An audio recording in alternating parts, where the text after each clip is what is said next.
What up, though? What's good?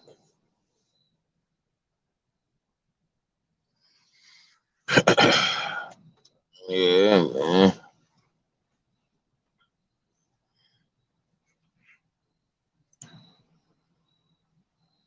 Rap a little chase right quick, man. You did.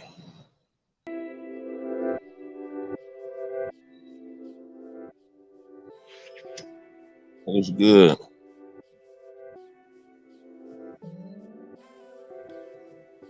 Let me see what this something.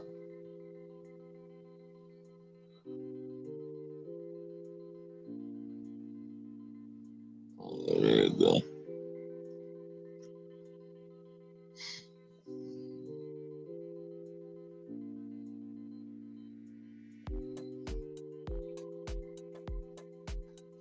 Yeah,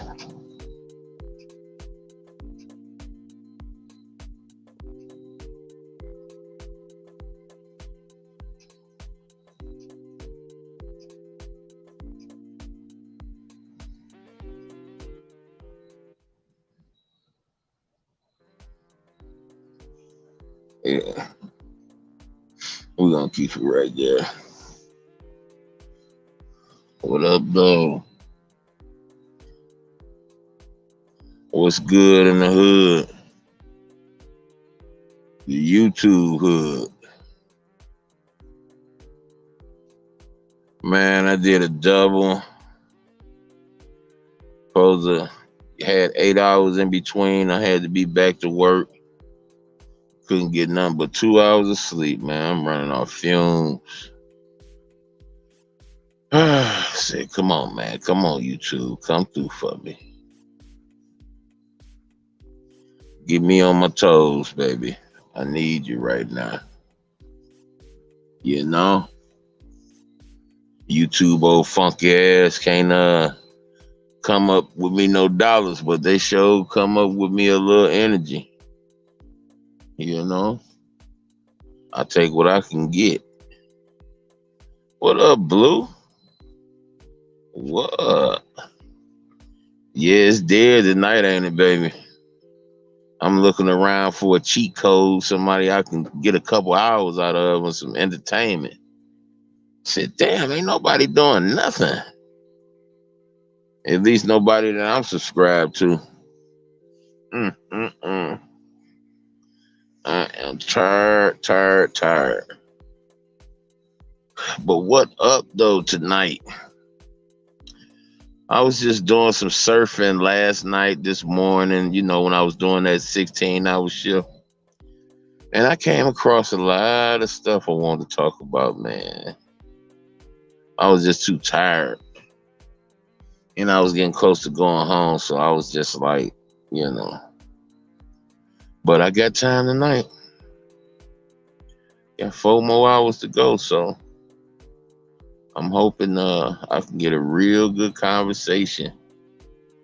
You did. For sure, Blue. It's about time, right? It's about damn time.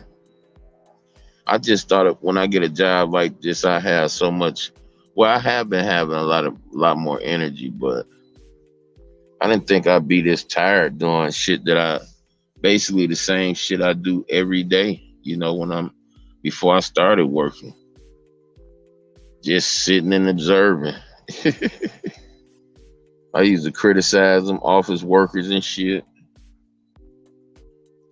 How you tired and you just sitting your ass in a chair? Oh, I understand it now. Cause even though you sitting, your brain gotta work, you know. And if your brain get fatigued, your whole body gonna be fatigued. That's just the way it is. And I didn't understand that until I got this job. Because I just imagine I'd be eating up all the hours available. All and then when I got what I asked for, I'm crying about I need a day or two and man. But yeah, it's crazy how YouTube turn, ain't it? These ones here cool today. These ones here, you know, down for life.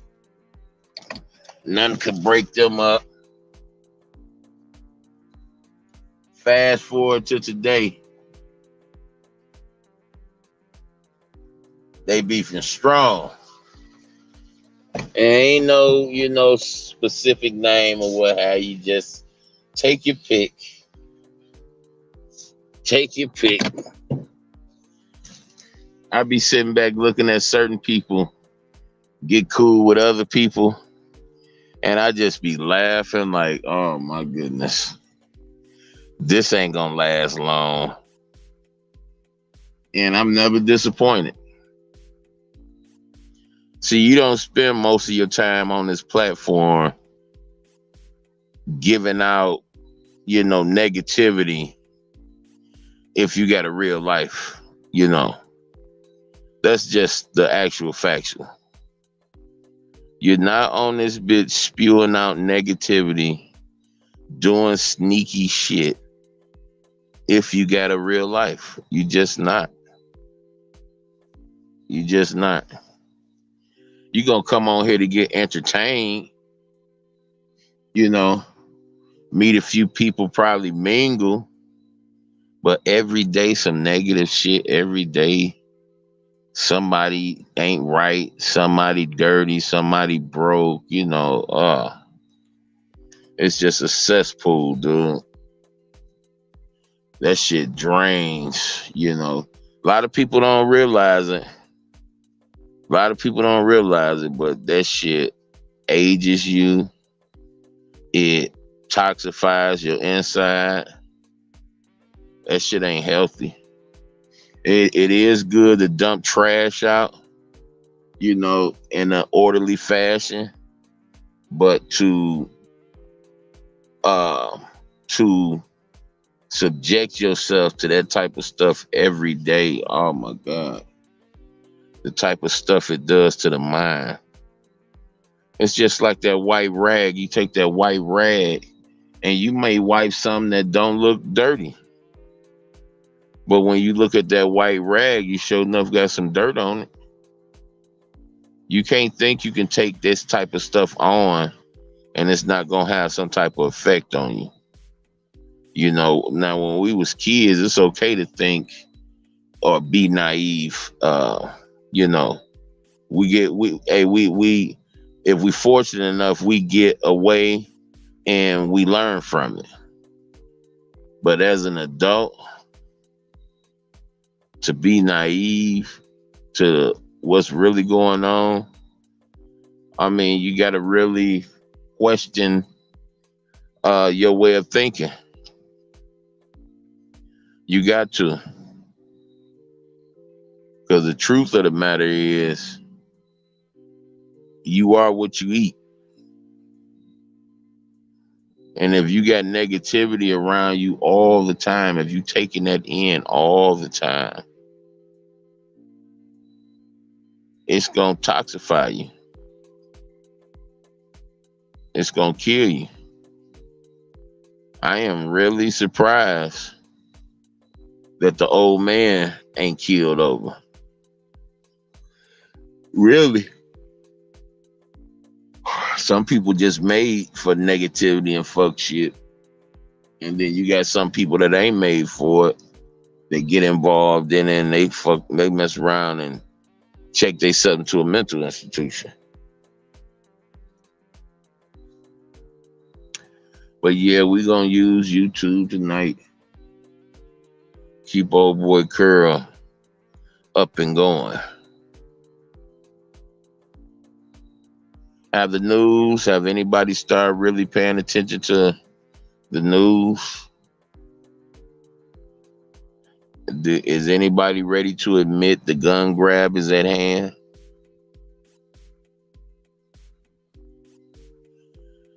I realized I was just sitting one day. Well, actually, it was a series of days. And I'll be riding through the city and I see all these weed dispensaries coming out the mud, sprouting up. And I'm like, wow, yeah, weed is legal now, but it's like more weed dispensaries than liquor stores, and it's a lot of liquor stores. So let me tell you my theory of why weed. I've come to find out with my experience of weed that it's tied to emotion. It's tied to emotion. And it's different from your crack because your crack desensitizes you. Your meth desensitizes you. Your liquor desensitizes you. What up, though, CC? But that weed,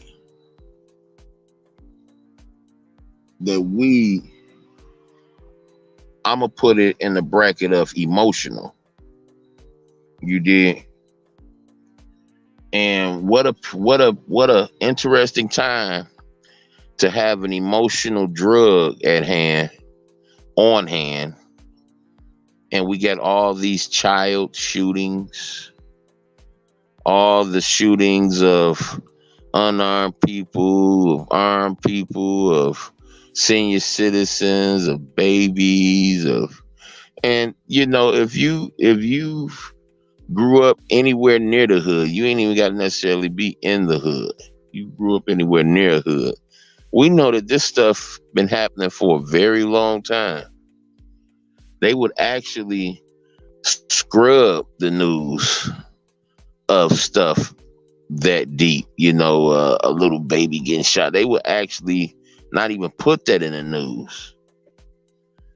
But just so happened, in the fulfillment of checking off another agenda, here we go. Ain't nothing too sensitive on TV now.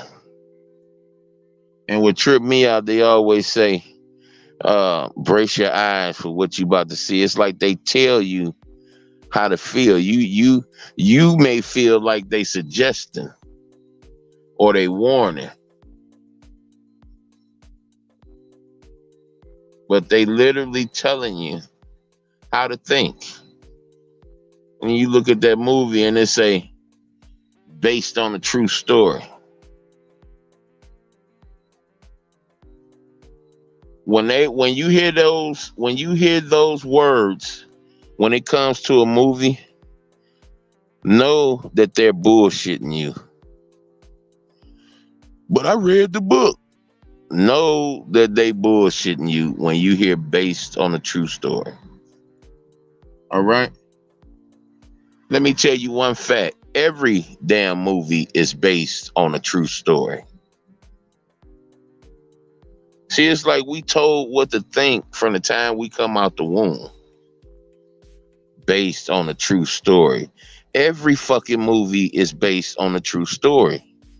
Even the cartoons. Based on things that happen in real life. And just like the movies that tells you based on a true story, those other forms of entertainment is based on a true story too. Why the hell you think you able to cry sometimes off these sad movies? Because they based on shit that you can identify. Real life. True stories. But that's just a piece of how you're being told how to see reality. How to live. Goddamn, what's that girl name? Not Lil Kim. The rapping girl before all these other rapping girls came out. She came out talking about I got a demon inside me. Everybody that fuck with her, they start saying the same thing. Beyonce start talking about it's another person come out there with her. Everybody that mess with her start saying the same thing. And then you wonder why guys say enmity with friendship with the world is constituting yourself an enemy of mine. See, the world is what you would consider a fraud, a fake, phony. Jehovah God is what you would consider real, solid, 100. And I don't know too many real people that can stomach a fake and a fraud. That's just the truth of the matter. So God say you choose to hang with a fake and be fake. I don't want nothing to do with you. We not cool at this point. Hey, CC, you said drop the link. I gotta wake up first, man. I gotta get some bars out first, man. Shit, man. My co-worker, man, he just came through and checked up on me and shit. And I know it ain't nothing but divine, because my co-workers don't do that. But he came and checked up on me, see if I need to use the bathroom. He can relieve me or anything. And that just woke me up, him just doing that. That just brought me back to life, you know what I'm saying? So I'm like, man, what I'm gonna do to sit up? No, they ain't called yet. No. So I said, yeah, but I'm gonna call you when they call. I said, damn, let me do something to keep me up. And that's when you came to mind, CC. I said, shit, let me do what the youngster was telling me to do yesterday. Let me see if that'll help. You know what I'm saying? With 4 to go, I'm like, shit, it's worth a try. You did? It's worth a little try. And was that, brought me a little scuzzing. You did? Because I knew it was going to be tough, you know what I'm saying? I couldn't sleep, man. I went to sleep. I got home probably about 2:30. Ran to the bathroom, ran to the shower. Probably didn't get to bed till about, I want to say like 3:30, 3:40.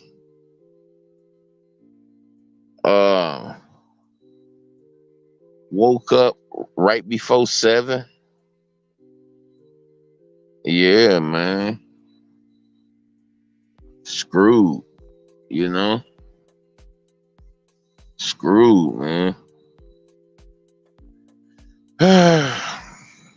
But hey, man, this is what I asked for. I asked for opportunity. Everybody else get their opportunity. Where my opportunity at?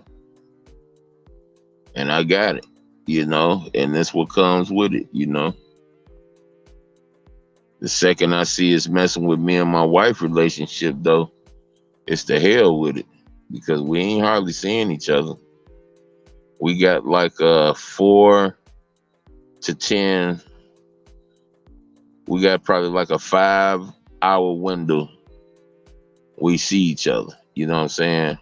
And we probably see each other before she go to work, probably about 1 hour. But my wife is a perfectionist, so she in that motherfucking hair in that mirror in that bathroom every bit of 30, 40 minutes. My wife don't leave out with no scarf or nothing on her head. She's a perfectionist. I don't even know how she tolerate my ass. Be straight up, because I'm exactly the opposite. I'm what they call a bottom feeder. I don't require no name brand stuff. The only thing I like to do is match and smell good. I like to be color coordinated.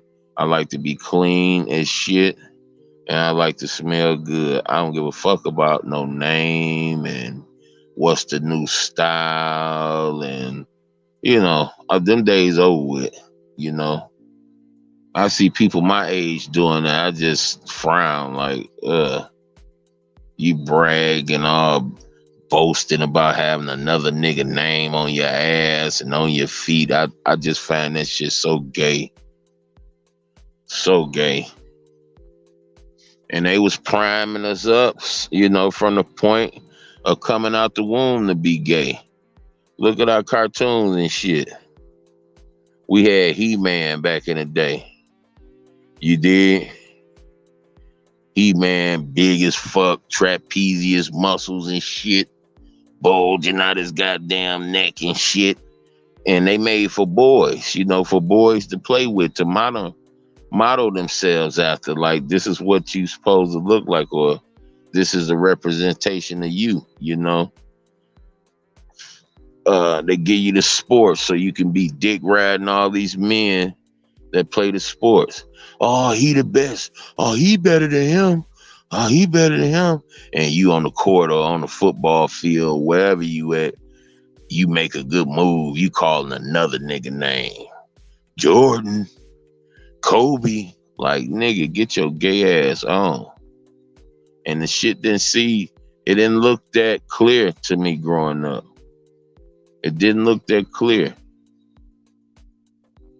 But when I got older and I realized the agenda they wrote into Congress, that's when I realized, like, wow, we was being lined up from the get-go. I remember my cousin and man, when I was young, they used to look at me crazy because I didn't know what players played on particular teams. And I used to hate that shit too. That's what made me, figure out everything when it comes to sport. Because I used to hate when them niggas try to alienate me because I didn't know which sports players was what. How many points he scored a game and all that shit, Me and my dog started collecting cards and shit just so we won't be out of the loop, But the whole time you being lined up as a man to chase behind another man and be like another man, to act like another man, to dress like another man, to have another man's name in your mouth like it's your goddamn tongue the whole time. And it's so subtle, so subtle and so relaxed that you can't even fathom what you being programmed to do. But it's always usually right in your face. I was looking at Cheaters. I love looking at Cheaters, y'all. I ain't gonna even lie. But the girl was talking about the dude come home the next day. He get off work at one time. He never answered his phone when he out the house. He only answered the phone when he on his way home. So the girl found out the nigga cheating and shit, right? And she say, you could have just told me. And the thing is, you feel where she coming from on the surface. He said, you could have asked me this shit in private. She said, I always ask you in private. You never say nothing. And my thing is this. Dumbass girl. You just said that he was coming home hours upon hours way later than what he was getting when he get off work. You just said that this nigga ain't even got time for his own son. He missing all the time, and when he home, the son coming up to him trying to play with him. He's showing the son off so he can play the damn Xbox. You did. So it's like, what the fuck else you need to know? It's like, that ain't enough for you right there? Like, what you need him to do? Draw in the blank, color color the character for you. Like, it's like everything you just said, it was enough information. You didn't even have to use cheaters, the services of cheaters. Everything you need to know was already in front of you. Everything you need to know. And that's how this reality is. Niggas be going high and low, try to find answers for this and that. And it's encouraging because, the path, the quest, is a journey within itself. So it's encouraged. But we go high and low. We go all through the craziest places you could think of to find answers. And the answers be right in front of us the whole time. That's been my experience in the Matrix. So nowadays, when I look for answers, I don't go look off into left field. I always examine what's right directly in front of me. I always do that. And when I do that, I usually find what I'm looking for immediately. Immediately. Because the only reason truth is hidden is if somebody before you came and hid it. Truth is always in our face. Like from the time we come into this world, truth is right in front of us. That's why we have a system that's set up to help us not see the truth. It's set up to help callous our eyes so that we can't perceive what's right in front of us. That's why we're being told what to see every day. I just looked at a news broadcast of a lady that's supposed to be in the back of the police car. Shoot, she get hold now. If you ever been in a police car, then when you seen this story, you just right off the bat, get the fuck out of here. Stop. Forget my French, y'all. So this lady is handcuffed in the back of the police car. She get her handcuffs around or off somehow. She sees the not AK. She sees the assault rifle in the front seat. She tears through it. She get hold to it and she shoots through the window. Now check this out, y'all. Oh my, how they think about us, man. Y'all really need to pay attention to it. But the lady shot through the window, the very back window. No glass broke. This dude caught an assault rifle bullet in his chest. No blood, nowhere.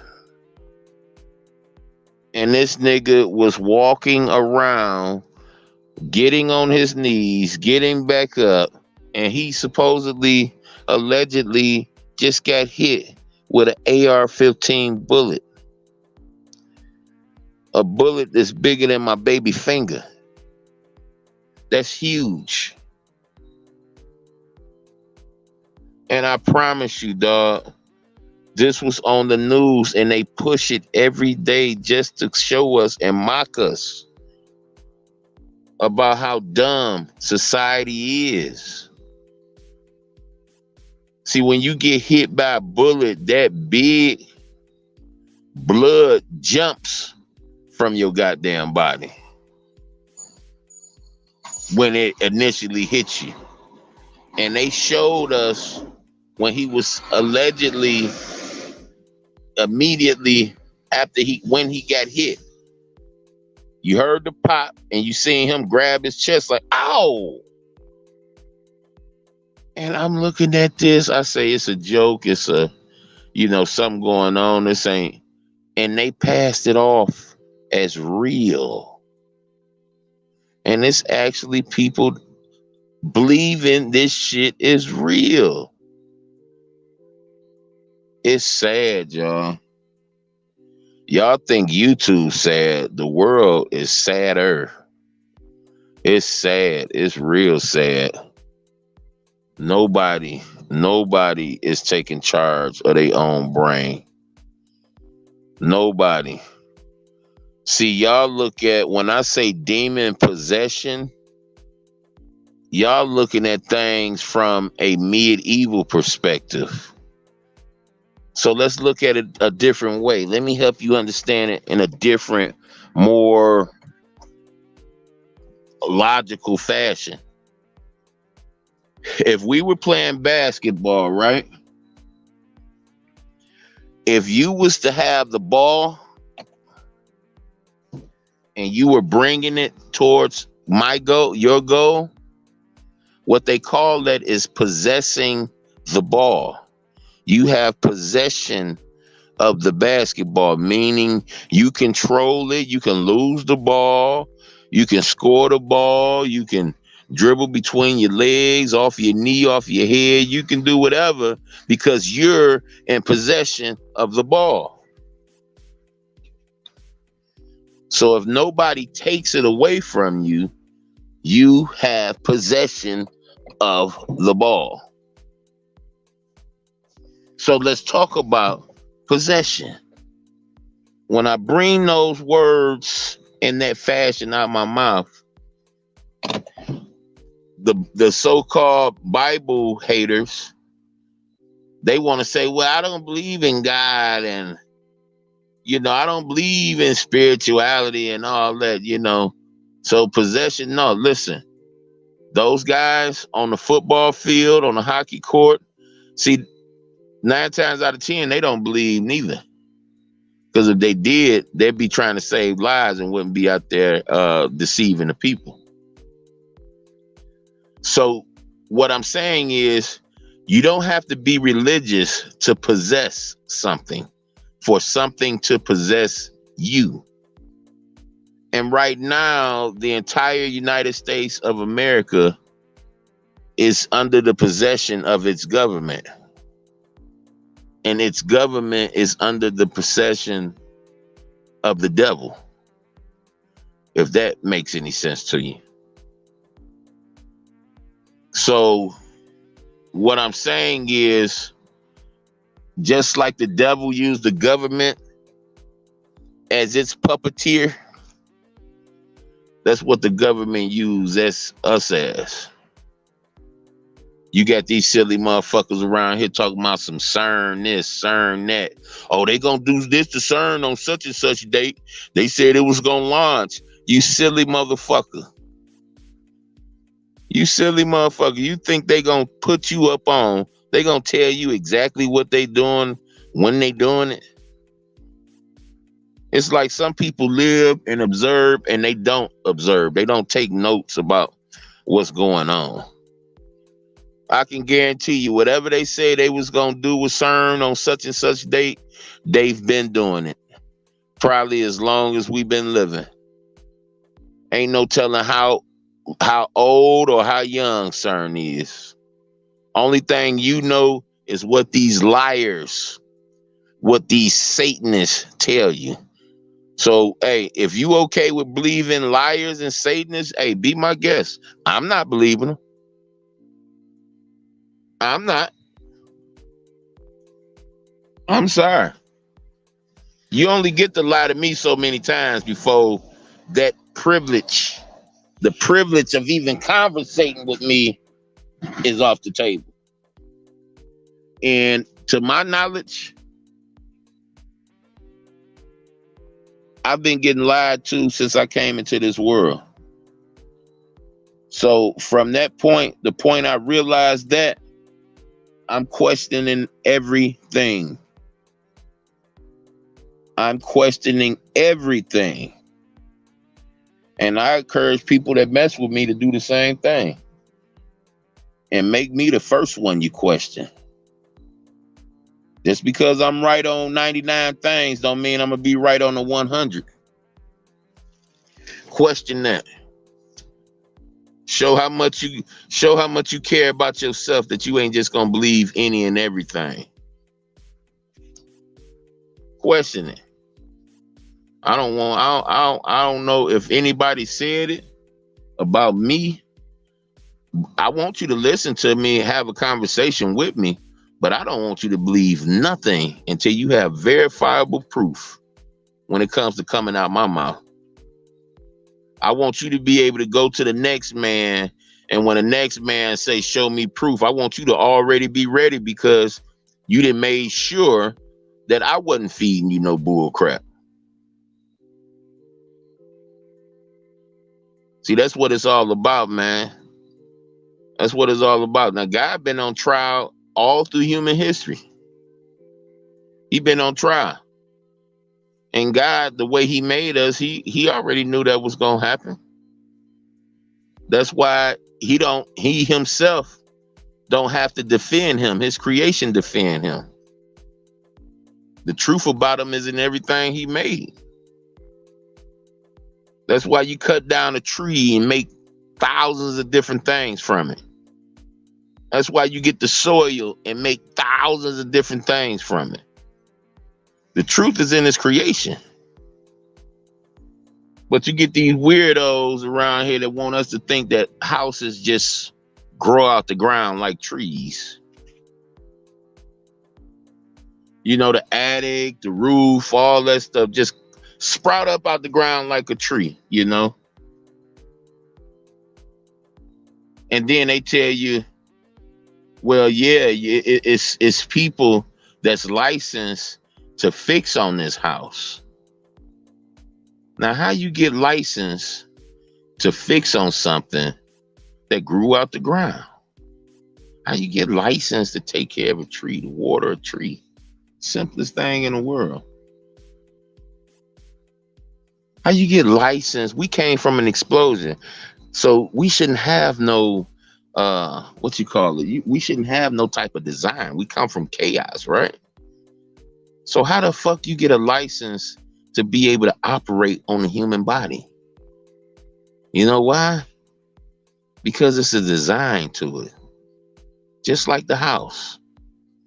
It's a design, meaning it was made by somebody. Meaning there's certain measures taken if something go wrong, you could be able to trigger something else within that creation to make it right. And that comes from an explosion. Wow. The shit we just let these people push out on us. I have a lot of people have problems with me because I question everything. And they will be okay. I refuse to be brainwashed without proof. Hey, we've been that way our whole lives. It's time to stop the bullshit. And they constantly do it every day. Every day. When I seen that little story about that woman shooting from behind in that out that police car, and when I realized they was actually trying to say this was a real thing, I just said, wow, man. And then that ain't the killing part. The killing part is the comment section, where you see how many people now. You got a lot of woke people now. You got a lot of people that see through bull crap. But the number of people that believe, oh man, it's enough to bring tears in the eyes of one of the toughest people you know. Just to see how bad people, got it. Just to see how bad we up under that possession, So yeah, when y'all hear me say demon possessed, just think basketball, think sports. Think sports. 49ers got the football. They on the 20 trying to score. What you see is them with possession of the football. That means unless it get taken from them, they can do whatever they want to on that playing field that's legal with that ball because they're in possession of it. That's us in possession of demons. A lot of these people are not in control of what they do. A lot of people, you hear them months later get played stuff that they didn't did. They didn't forget about doing it. And then when they hear their voice and they hear, what's done, If they real people, we always apologize. Like, damn, that is me. Damn. That's because you be up under possession. See, whatever floats your boat, whatever piques your interest the most, that's your God. So if weed is your number one thing every day, first thing you think about when you wake up in the morning, last thing you think about when you go to bed, that's your God. You're under that thing. You're under possession of the weed. So being that we know a little bit more than the average Joe, whatever spirit regulate that weed, you're under the possession of that spirit. And if the spirit don't originate with God, I get tired of these people with these benevolent beliefs. Y'all know what the hell I'm talking about. Talking about, oh, it's good spirits, it's bad spirits. Yeah. If it don't originate with God, it's not good. Remember when the cat tried to call Jesus good? Jesus said, no one and nothing is good but the Father. So if you meet a spirit and the spirit say, I'm a good guy, you know that spirit ain't from God. He wouldn't even use that type of language. Jesus was in a fleshly form and he didn't use that kind of language. He was in corruption form and didn't use that kind of language. You did?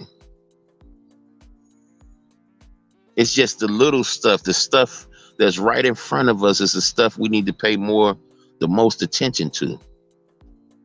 And if we do that, we got a real good chance of not tasting death at all. Scriptures say some men won't taste death at all. And if I know the scriptures, everything that I've questioned, everything that I've doubted have come to pass. You think I'm gonna doubt that part? You think I want to be one of the ones that don't fall? I would like to, but I don't feel like I'm worthy. I've done too much, and listen, God's judgment, God's ways and thoughts are way higher than ours. And he always tell us don't judge ourselves in the scripture. So I would say, I don't feel like I'm worthy, but, I would like to, and I don't feel like I'm worthy because I've done a lot of things in this world after knowing better. Yeah, I was young as hell, but I knew better. And I was still doing things. So I would never feel like I'm worthy. That's why, as much as I can, I just try to be a force against negativity. I try to be a force again. I try to be the enemy of negativity. And I'm doing pretty good because of some people on this YouTube that really hates me. When I was a scurvy nigga out in the street, lying, well, fuck your girl and all that type of stuff, man, all type of people wanted to be up under me. All type of people wanted me in their presence. When I changed my life and started actually respecting people, respecting myself, oh man, niggas scattered. They scattered. Niggas used to break their neck to come over my house. They ain't even have to come in. They'd sit on the porch. They just wanted access to me. But that's when I was living that vile life. I started trying to get a little walk with Christ, man. Niggas scattered. They scattered. A lot of people was people that grew up in the church. They grew up in the hall. That's why I tell y'all, man, them titles don't mean shit. It don't mean nothing. God don't make robots. So when you get it with a particular group and they try to make like all of us supposed to act the same, you better run. If you're not strong enough to persevere, you better run. Because God don't make robots. All of us don't have different personalities for us to just all of a sudden be the same, be a clone. No. Yeah, that clone may be a loving, clone, but there's no personality behind. The personality is the personality of another man. No originality there. And see, what made me, what had me a little going back and forth with some of my Jehovah's Witness brothers and sisters is the regulation on weed smoking. And the Bible never condemns it. And let me explain before people, get, feel like I'm going a certain way with this.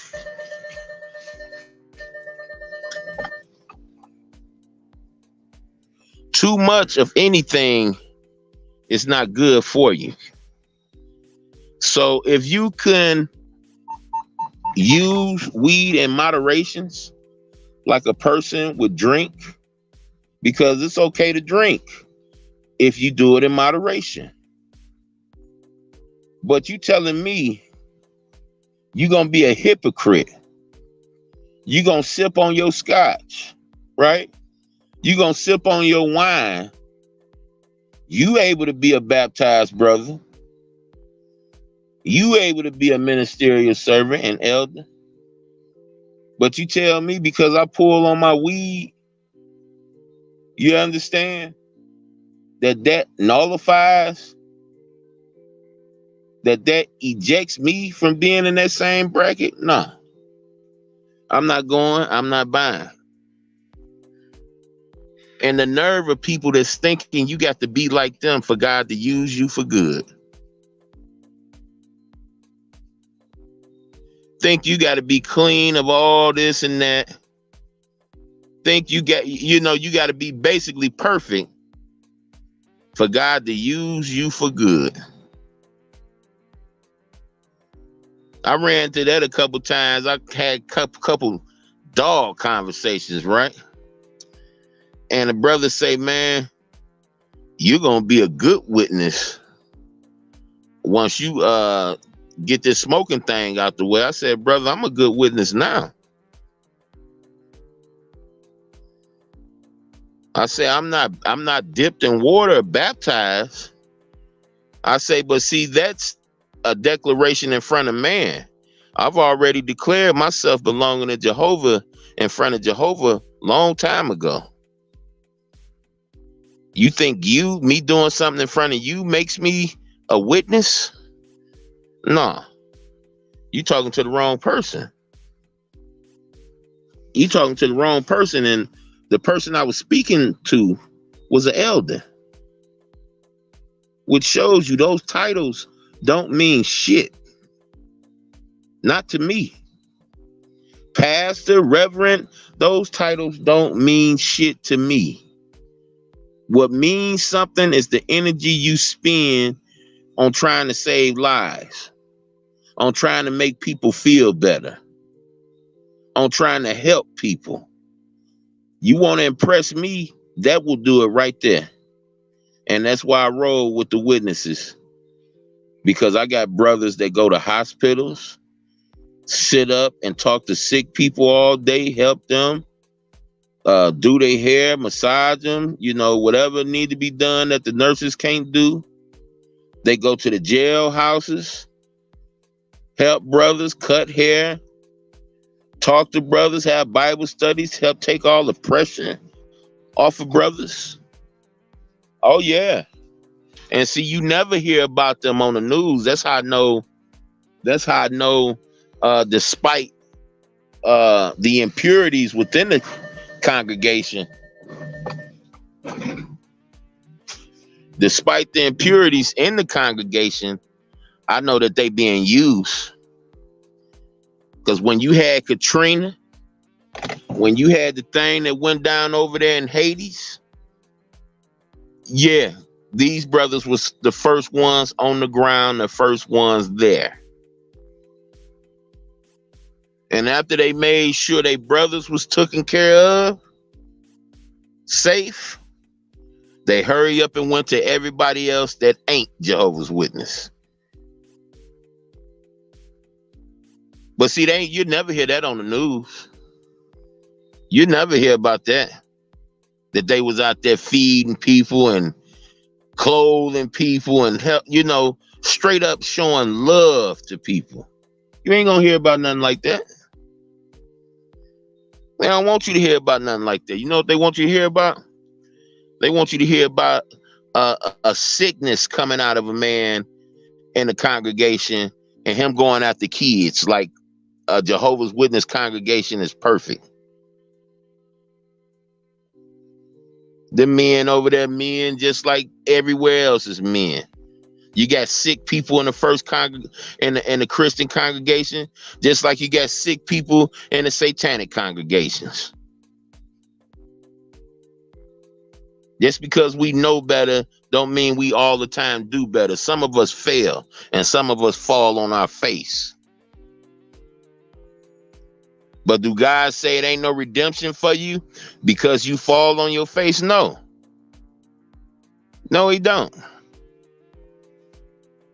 But see, they don't want us to talk about nothing like that. They want us to just say, oh, God say you do this, you're going to hell. You're going to burn in hell.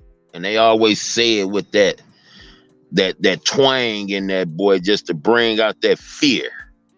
Well, check this out. I don't believe in hell. The Bible don't even believe in hell. Only people that believe in hell is the people that follow the Catholic Church. That's it. Hell ain't in the Bible. The terminology of hell ain't in the Bible. No.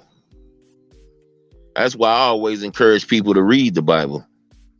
Because if you expecting somebody else to tell you what the Bible say, you're not worthy of knowing the truth. Proverbs say, dig for the word or dig for knowledge as you would a hidden treasure. Now, how many people you know broke as hell? There's nowhere to treasure at and they got to dig, and they just gonna expect somebody else to dig it for them, and they the ones that need the money. But they just gonna they gonna sit back and just wait on somebody to come along and dig it for them. You know what type of people do that? Fools. Fool. And that's like one of the worst things you can be called according to the Bible. Fool.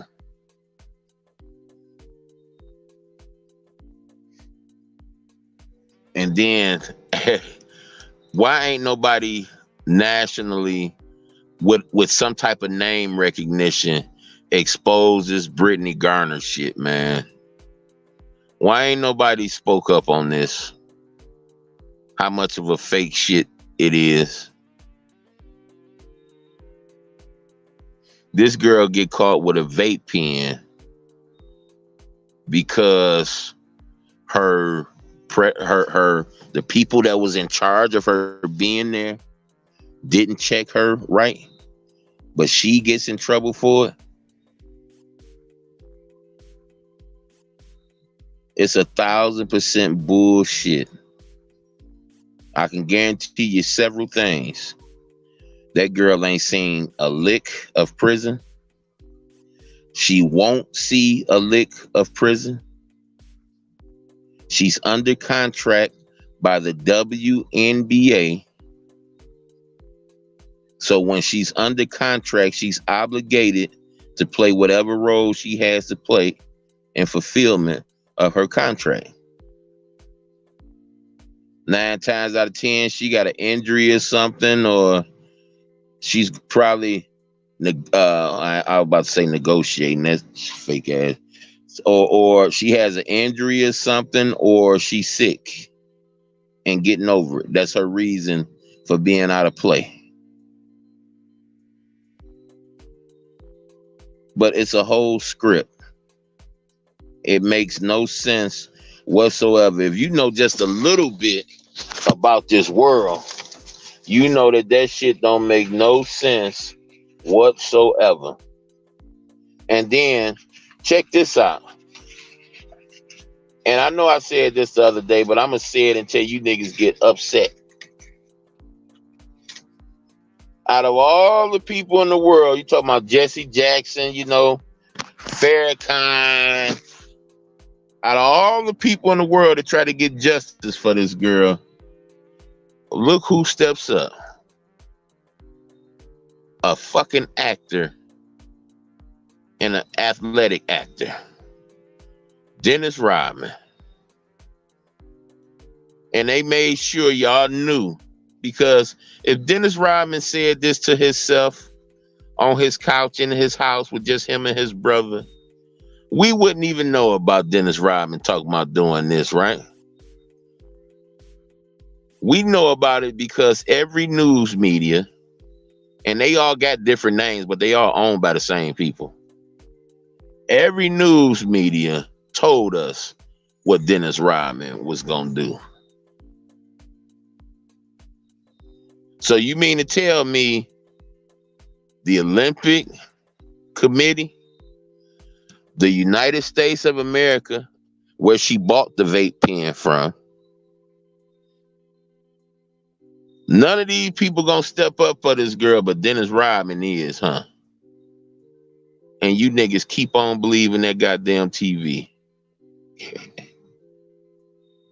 It's hilarious, man. It is hilarious. And don't feel bad. My wife don't be wanting to hear this shit neither. But soon as that shit get thrown up in her face, soon as some shit hit the fan, here she come on and say, yeah, I see what you talking about. Nah, you don't see what I'm talking about. You see what you want to see. Now you just got hit with a pie in the face. Now you think, we on the same page. No, we not on the same page.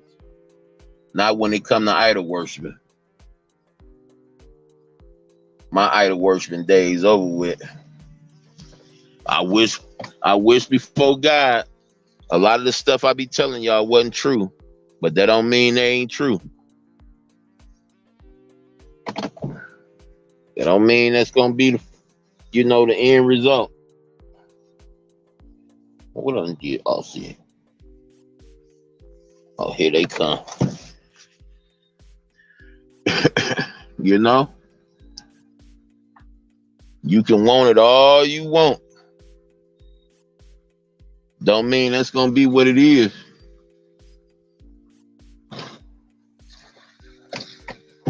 And I just feel like this.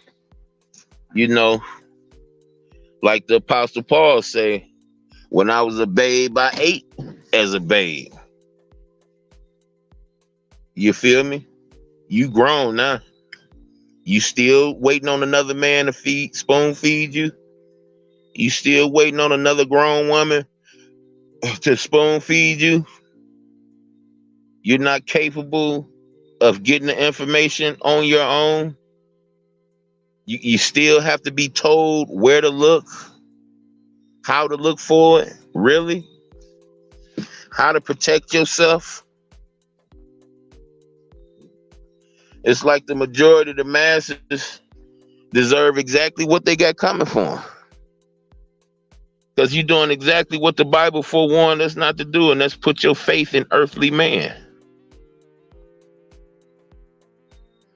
And these fools got a problem with me putting my faith in God, and they put their faith in a man. Well, at least I can see a man. You can't see God. Oh, that makes it different.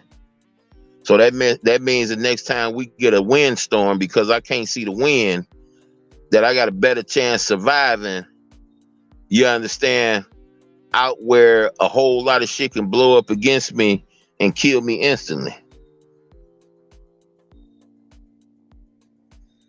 You can't see God. Hey, I can't see Wi-Fi neither. I can't see a internet signal neither. But I'm on this bitch talking to y'all right now. I can't see I can't see that beam hitting my phone, but I can see my phone working. I can see it's able to commute, reach out and touch somebody.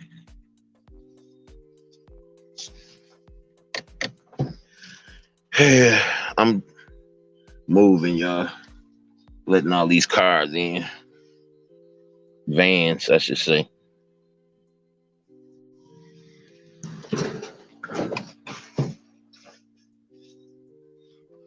But I see this stuff, man, the mockery every day. I wish the masses would, just care. See, right now, people just don't care because they got everything they need. Majority of the stuff they want,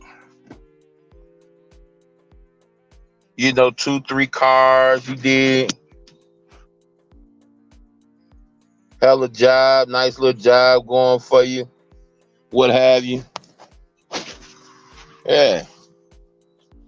Then when that chicken come home to roost, oh, now nigga care. Now nigga care now. The chicken come home to roost. I'm telling my wife about these numbers before the C-19 even hit. Telling her about them. You did? I come at her with information. She may be checking out one of her little stars and it may spark something in my memory, and I come with a little knowledge on this, that, and the other, and you can just see the whole spirit, the whole demeanor. And I just be laughing to myself like, damn, that's the world for you. And then after what I say come to pass, now a person want to talk about it now. Nah, I don't want to talk. You think that's something, you ain't seen nothing yet. You ain't seen nothing yet. Mm-hmm. So I came on YouTube, man, after missing a few days. And everybody that was cool, beefing with each other. And everybody a lot of people that was beefing with each other ain't or cool now. I say, wow, it's the YouTube terms, man. This shit is hilarious. Bitch. Forgive my language, y'all. Damn, I feel like I'm gonna have to.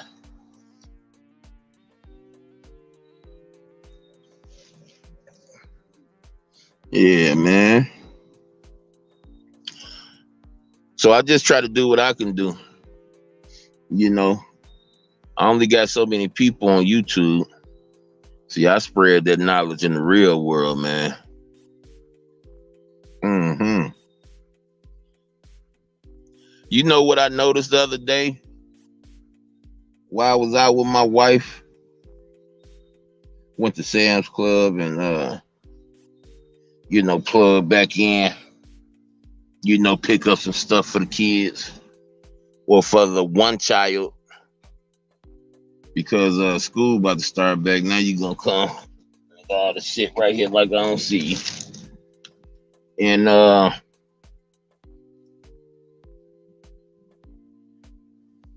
I just noticed that a lot of people, or should I say, well, first of all, I always give a lot of praise and credit to my wife because of the way she, keep herself up and everything. But when I just try to do it a little bit, I draw a lot of attention. And, I wouldn't say bad attention, but I'm going to just say this to you people that's out there that feel like nobody recognize you and notice you. Maybe you're not in the same light you used to be in or whatnot. Just know everybody see you. And the people you think not don't recognize you, you're the first person they did recognize.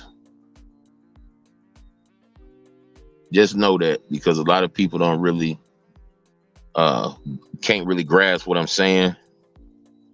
But some years back, I sold some CDs and DVDs. I had this spot I go to. It was a laundromat, and I had got cool with the lady that worked in there and everything, and she basically let me turn it to my base of operations away from home. And I used to use charm, but I never used charm in a way of trying to be come on to women. I would like I do now. I would tell a person if they look nice. I tell them they look nice. If they got on something that look nice, I would tell them what they got on look nice, shoes, what have you, hairstyle, blah they split. And I found that when dealing with money, if you can get a person to relax around you, and trust you, that the money aspect will take care of itself. Well, I had just got married, and I took my last check from my job and a few $100s, and I just bought me CD stuff, bought all the latest movies and all that stuff, music, and I just built from that point on. And little did I know, young and old, the women were becoming infatuated with me. And when I recognized this, I started talking about my wife a lot. And it was too late at that point. I started talking about my wife a lot. It just made them come even, it was a even more harder infatuation. And when I realized how weak I was, because before I got married, I knew I wanted to marry this woman, but I always envisioned me messing up. Always, because I've been a whore most of my life.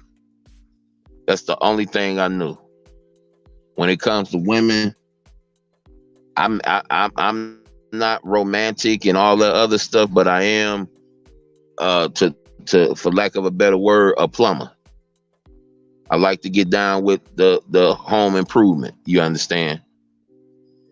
And when I realized I didn't have no escape plan, I was just doing things like I live life. Think like 5-6 moves ahead of time. And I was just thinking, like, what if these people keep on coming at me?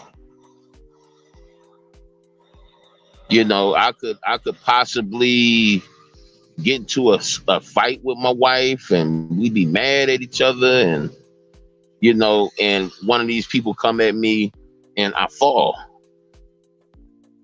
And I just kept on telling myself, like, I can't be the reason. If this fail, I can't be the reason. I can't be the reason. Not again, I failed at so many things in my life. And one of the things I said I would never do, I'm doing. I can't fail at this too. I can't do it. And I gave my CDs up. Gave them up. Straight up. So when I tell a person I'm not a strong man, I'm stronger now than I was then. But when I tell you today that I'm not a strong man, I'm not saying that because I want some sympathy. I'm saying that because I'm okay with where I'm at. That's why I don't put myself in no high pressure situations, because I know I'm weak. I'd be a fool. My homie tell me, yeah, man, I got some girls over here. We playing pool and drinking, Oh, you know the girls, they know you, you know what I'm saying? It's all good. They know you married and this, that, and the other. See, no, no. No, I can't do it. How the Hey, no matter how tempting the situation may appear, I can't do it. I can't. I mean, I don't know if people realize. See, I didn't have women like put game on me like way harder than I didn't put game on a woman. I didn't have women put game on me like, man, she don't even look the same after the words come out that mouth, the way it come out that mouth. And just a person to just, make you feel like, you know, with words make you feel like you're the highest person in the room. All these other people around and they just zeroed in on you. I've had that happen. Not even been prepared for it. I've had that happen in other situations. When I was just messing around and wasn't really claiming nobody. I've had that happen. Leave the house not expecting to do nothing with nobody and make it back home, whoa out. So no, I don't put myself in high pressure situations. And I find that's been a great protection for me. I found myself in high pressure situation. And what did I do? What did I do, y'all? Got the fuck up out of there with the quickness. Walk up in the situation and see what it is.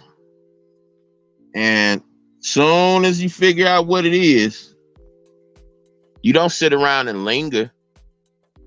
You get the fuck on. And I find that that's been very powerful for me. And because of me making sure I preserve the purity of my marriage, I've been getting blessed for it ever since. Ever since.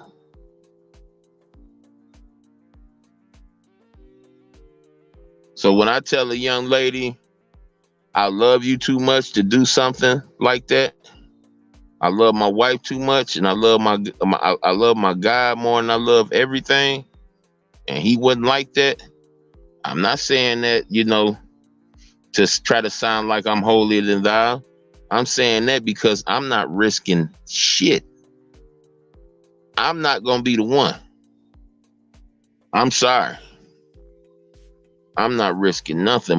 I could hear my wife got a full-fledged affair going on. And I'm still not running out there and running up in something. Nope. Nope. See, what you have to do is, no matter how happy your marriage is, no matter how much you love your significant other, you can never put your trust in earthly man. You can never be naive. After the day, make sure you're never naive another day in your life. Make sure it is. Yeah, this person probably was this way this many years, but people change. Situations change. Protect yourself at all costs. If you're not hurting nobody, if you're not doing no harm to anybody, protect yourself. You won't regret it. Like you get people say, my husband cheat on me, is over with. My wife cheat on me, is over with. Okay. That's what you say. But according to what's his name? Pastor Jennings, I think that's his name. He said the only way that he said that if you marry again, and your wife or your husband still alive, you committing adultery. Now, see, he pulled that out the Bible. Now, what he pulled it out of, I don't necessarily agree with it.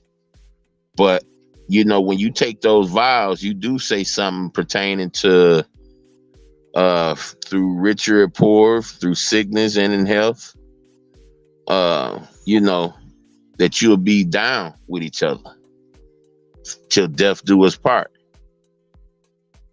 So, you know, I don't necessarily agree with him, but he may have the scriptures speaking in his behalf on this one. I would debate him the same way I will debate him on if Jesus is God or not. See, he believed Jesus is God. I don't. I believe if Jesus was God, that the ransom wouldn't be valid. It would be like almost cheating. And listen, with God, it is like almost cheating. But see, the Bible gives us the impression that Jesus was up under his own power. He was his own person and personality. The Bible also gives us references to Jesus accrediting everything he said to the one that sent him. So in a lot of ways, the pastor got some things going for him, but in a lot of ways, he don't. But besides that, everything, you know, that the brother testifies on, I'm testifying right along with him. You did everything.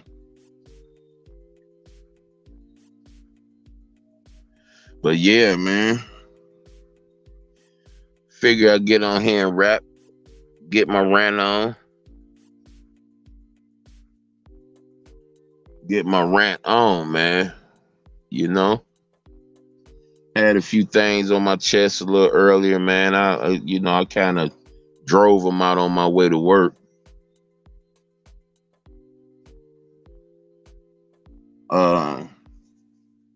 I did want to speak on obvious stuff too. You know what I'm saying? Like the most obvious stuff we have a hard time with perceiving. I had a person that say they just want to talk about the devil and what the devil do so that they can make up their own mind whether or not the devil is bad. They don't want to talk about nothing else but that. They don't want to talk about God. They don't want to talk about this or that. And I say, well, how can you talk about the devil and not talk about God? If you bring up the spirit world, that automatically involves God. He's the inventor. He's the creator. You know, it's like us talking about dirt or talking about trees and man not coming up in the conversation. You did? Because it was made for us. And I'm tired of these people. They don't believe in nothing, but they always bringing little stuff out the scripture like they do believe in it. You get your terminology for wicked and evil. A lot of people don't know wicked and evil is two different things. See, the evil will have a resurrection, but the wicked won't have a resurrection. So you got two different classes of people. But you know, let the world tell it it's the same thing. And evil is more messed up than wicked. Let the world tell it. But see, according to the Bible, we're all evil. Meaning we you know, despite that, we got a resurrection coming. But see, the scriptures say the wicked will have no resurrection. So that would make wicked a lot more personified when it comes to badness than evil. You did. So you get these people, the Bible, the white man, this, that, and the other. And then this same nigga come out talk about some devils and talk about demons, talk about evil spirits. Like, you know, so you believe that part, you know where all that stuff come from? The Bible. No, it was other books before the Bible. I hear y'all saying that, but ain't nobody proved that yet. What they have proved is they can say it easily. Oh, you got the book of Atlantis and this, that, and the other. And when did they say they was written? See, these fools don't even understand that the Bible is older than the Bible. Oh, this book is older than the Bible. And then they bring this one up called the Book of Enoch. And I'm okay with the Book of Enoch, but I got one problem with it. The problem I got with it is that when it comes to everything else about God, the truth was always right in front of me. Always right in front of me. But when it comes to these other books, I had to put a little bit of extra elbow grease to go find them. And probably just the circles I was in. You know, I was going to the Kingdom Hall. And don't forget about the fact that the Bible, the New Testament, gave reference to the Book of Enoch. Right? But see, the thing is, where I rested my brain at is that I realized that I can have salvation without even having to use or know this other book. Yeah, that other book will help me get a little bit clarity on some things, but time will do that anyway. Like a lot of stuff I didn't know 5 years ago, 15 years ago, 20 years ago, I know for sure now. So time in itself, survival is your key to clarity. You don't have to go opening no other books or whatnot, but if you choose to, that's on you. You can. If you got that kind of time. I don't.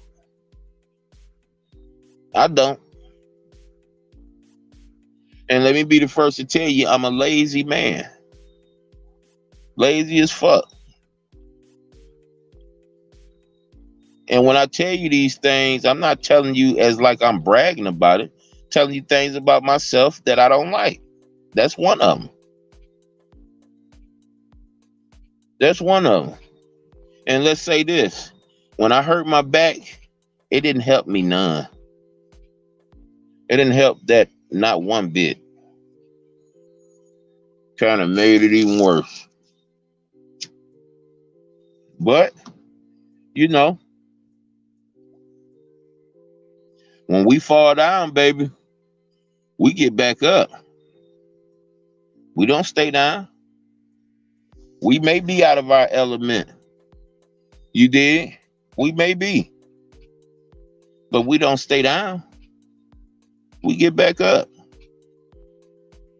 My boss called me last night about this time right here.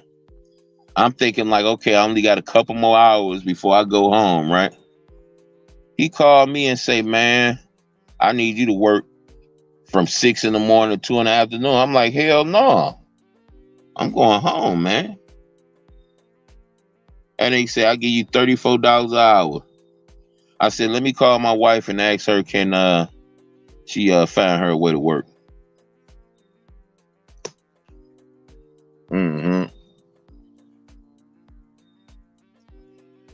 Shot my wife that information. My wife ain't have nothing to say. She just shot me back a thumbs up. Like, nigga, go get it. Go get it. And I'm only saying that to say, when we fall and get back up, our only duty is to make sure when the next opportunity come along that we present ourselves as ready. ready to go. Because as long as you survive, the opportunities gonna keep on coming. So when you fail at one thing, don't beat yourself up too bad. Just get ready for the next thing. That's it. Just get ready for the next thing because it's coming. And make sure you ain't got to do too much for the next thing. Make sure you ain't got to do too much. Ask for it and then wait to receive it. Don't go hopping through no hoops or no shit like that. Something that you can't keep on doing. Don't start something you can't finish.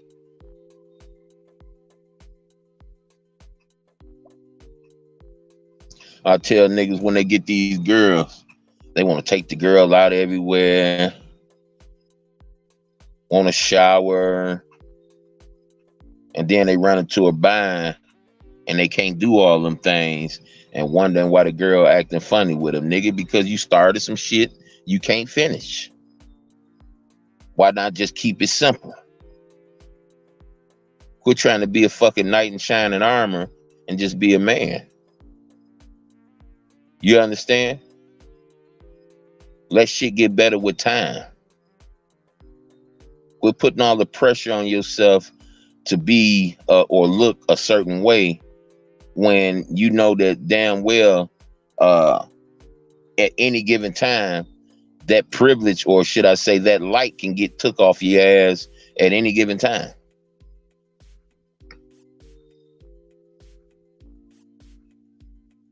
You know, some people born with the silver spoon. I wasn't one of them. See, I stepped to a female like, hey, I ain't got shit. I don't want shit from you. Only thing I want to do is be in your presence when you lonely. When you get tired of me, when you don't want to see me no more, you ain't even got to tell me. All you got to do it. You can just hint me off. I don't want or need nothing from you but you. These women talking about nigga talking about sign for them a car and access. If you fucking with a nigga that's talking that kind of shit, you deserve whatever you got coming to you. Because if a broke nigga tell you to put that type of responsibility on yourself for him, he don't give a fuck about you. He don't give a damn about you.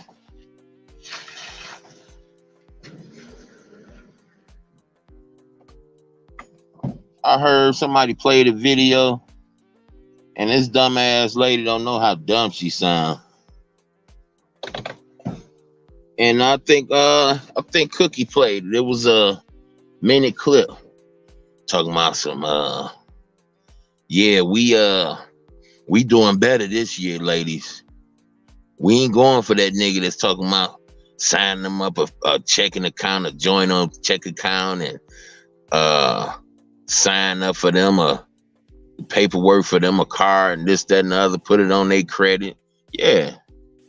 See, if you fuck around with a nigga like that and you ain't get rid of them the second that shit came out their mouth, you deserve to get took for a fool. I ain't never cut into no woman like that.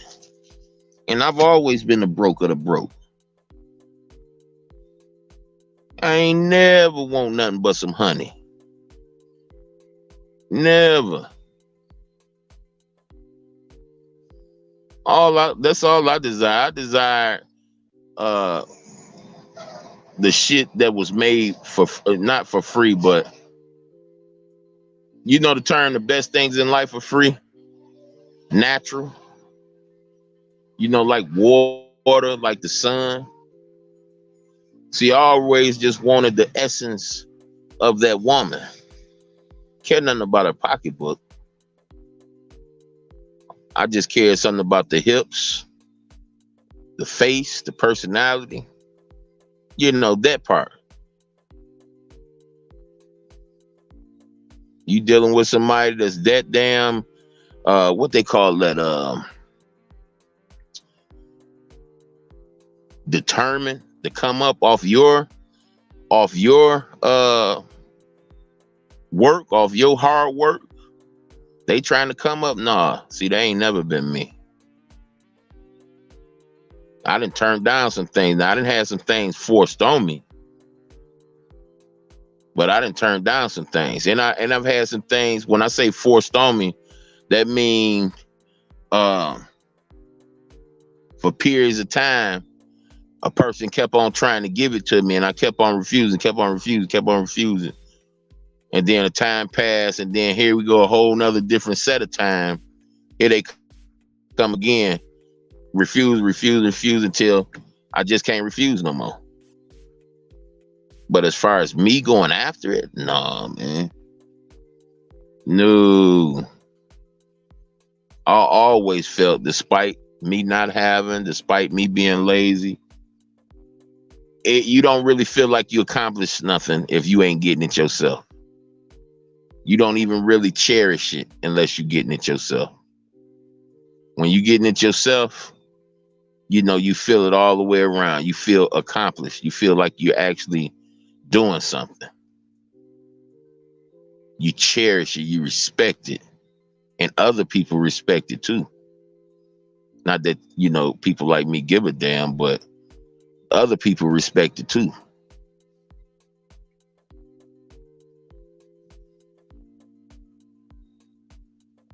Sign up a car and well, at least them a car and they name on their credit. Nigga, what? You a woman or a man and somebody cutting into you like that? Man, please. Never been pressed like that. See, one thing about it, man, you know, when you go to one thing prison teach you is restraint. Now, you mean to tell me another man can make you go a year or two without sex by saying, hey, you're locked up and you can't go nowhere until this out date? And you can't do that for yourself, for the betterment of yourself? You can't discipline yourself enough to say, hey, we ain't fucking with nobody right now. We gonna focus on ourselves. See, one thing that prison taught me how to go without.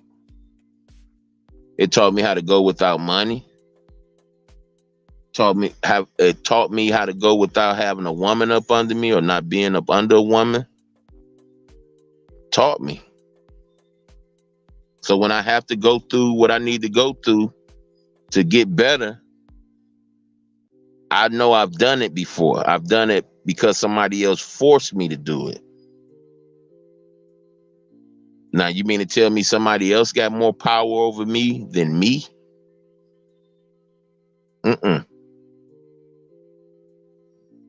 Me and my wife used to get into it. My wife come with some shit talking about some, that's all you think about? Oh, really? That's all I think about? Okay, we'll see. Man, I motherfucking go like a 2 week, 3 weeks without doing nothing. My wife be looking at me like, nigga, huh? Like, don't get fucked up. What you mean don't get fucked up? Hey, you know I already know you, and you know I know how active you is. You mean tell me you just going cold turkey? You goddamn right to prove my point. I've been locked up before. I can turn it off whenever I get ready to. I can turn them motherfucking flood waters off. Have my mind focused on something way on the opposite end of the spectrum. Keep fucking with me. See, I know one thing about us men. See, if we don't use it, we don't lose it. See, a woman keep doing her thing, man. She, you know, close that boy up, hot water and vinegar. You know, she back a brand new woman. You know, she ain't dogging, allowing herself to get dog walked too hard. But us men, we use it and waste it, we lose it. Why you think so many of these men need help? Penis pumps and pills and shit. They need help because we use it and we lose it. And I should have got the hint when I was young. My mama, my godmama say, I hope y'all get married. She talking to me and her son. Before y'all use yourself up. I'm use yourself up. What the fuck she talking about? Oh, I understand what she talking about. It's like how us as men, we used to jumping up, getting that wood every couple minutes, every couple seconds. Nah, when you pass that 40 something stage, it ain't like that no more. Ain't no tease, ain't no mere tease gonna get you hot and heated. No, not like it used to be when you was a young bull.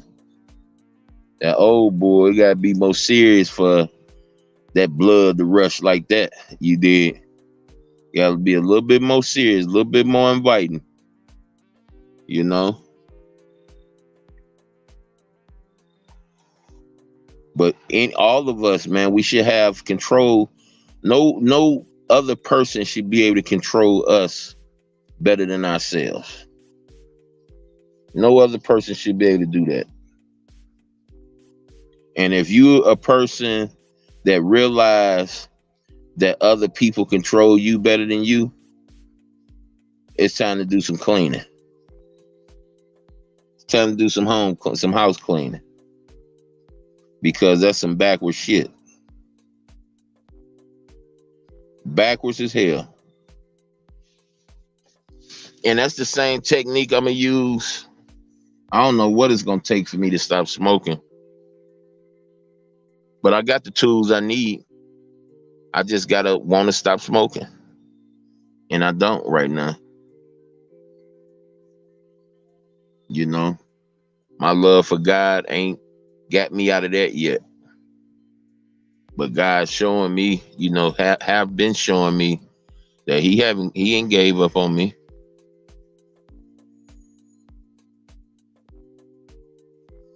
How I know that, y'all, is because I'm able to talk about him and enjoy it every day still, despite my weakness. I'm able to feel good, empowered, revitalized every time. I don't feel convicted or bad, you doing some wrong shit. Y'all know how it is. I don't feel none of that. I just feel more empowered to get away from it. Bigger and better things waiting for me, like my win, first of all. Me getting my win back, the way it used to be. Where I can do a 20, 30-yard wind sprint, won't be too windy. You know what I'm saying? I'm trying to get back there. But yeah, y'all help me with a good hour and 38 minutes, man. Shit. Guess I can try to knock off another 22 minutes and make it a total 2 hours. Because I have woke up a little bit. Oh, you know what, though? I got a cheat code, y'all. Y'all gonna bear with me for a second? I do got a cheat code because I'm feeling a little bit drowsy. That might be my little buzz I had trying to come down. Let me hit this motherfucking thing right quick.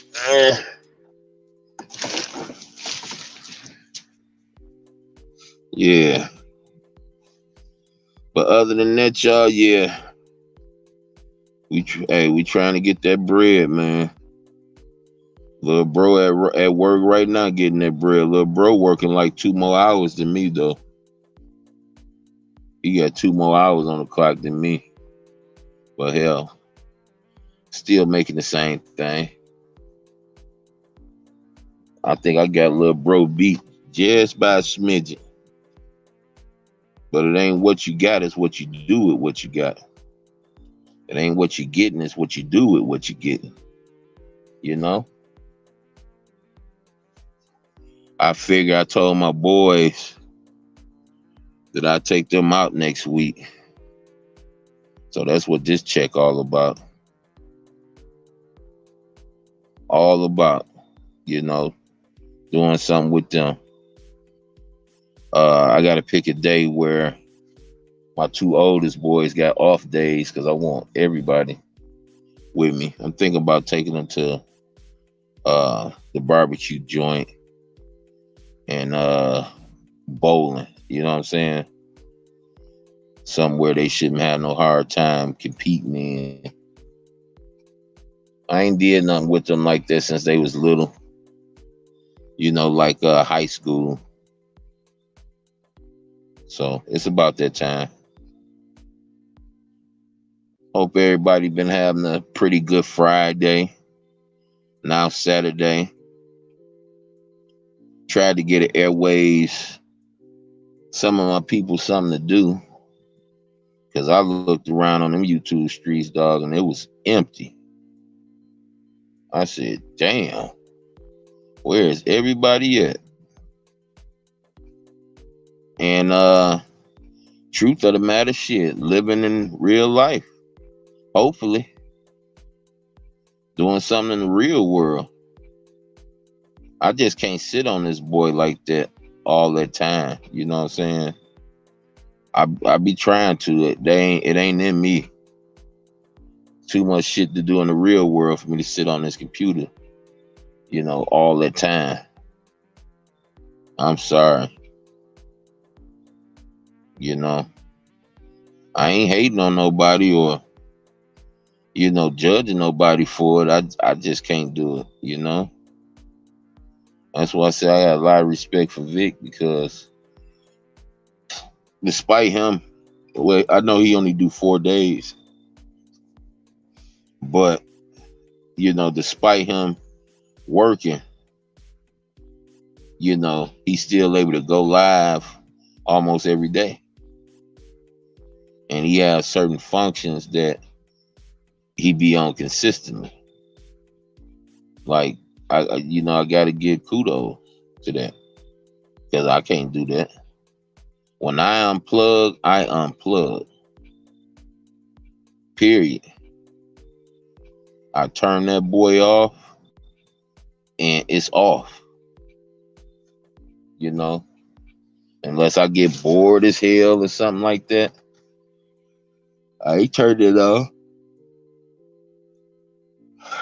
And then when you got people in the real world that do real stuff and know nothing about this type of stuff, there's always something to do, man. Always something to do. Barbecues, cookouts, little yard parties, all types of anniversary celebrations. Always something to do, man. Niggas waste their time being online, missing out on all this stuff. Missing out on all of it. I was supposed to be, I better go ahead. Oh, hit this thing now. But yeah, y'all, that time clicking, shit. Time ticking. Yeah. Almost 2 hours to go. I know I shouldn't have a hard time blacking out when I go home this morning. I ate me some Locos tacos for dinner. I woke up tonight. Oh, I was so hungry. Oh, let me tell y'all what happened this morning. So the Boston talked me into doing a double, right?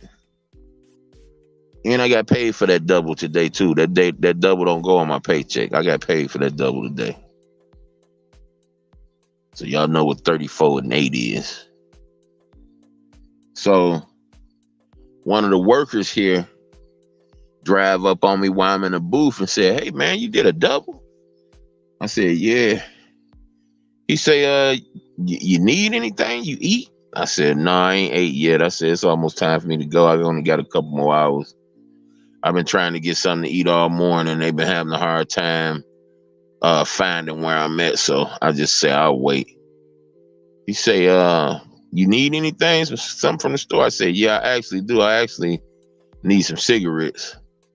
And he say, "Well, I'm going to Burger King. You eat Burger King? I said, no, not really. He's like, you eat bacon, onions, lettuce, tomato. I said, all of that stuff. Only thing I don't eat that you said was onion. He was like, oh, I got you, man. I got you. I said, what, you got Cash App? He said, we'll figure it out when I come back, right? So dude then went over there, then got me a double Whopper, right? With cheese, with bacon on it. Big old fry, big old drink, right? So he grabbed to us, thanks, man. You know, give me your Cash App. He's like, oh, no, man, I don't want no Cash App. I'm like, huh? Say, man, you done just bought me all this stuff, man. He said, yeah. I said, well, man, at least give me your name. He told me his name. I told him my name. I said, man, I appreciate you, man. Thank you so much, man. You know, go in there, open the bag, y'all. It's a whole pack of cigarettes in there, too. I said, wow. Wow, man, and I'm the last person to say, well, God sent that. You know, God ain't gonna send me no cigarettes.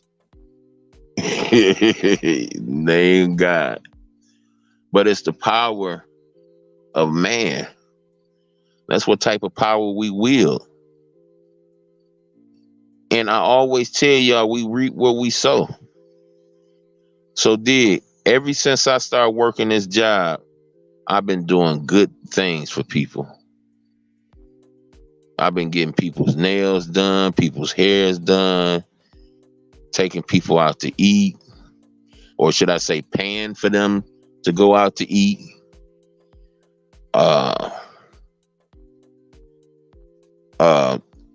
Giving away money. Just, you know, I'm doing people like I wanted them to do me when I was feeling it.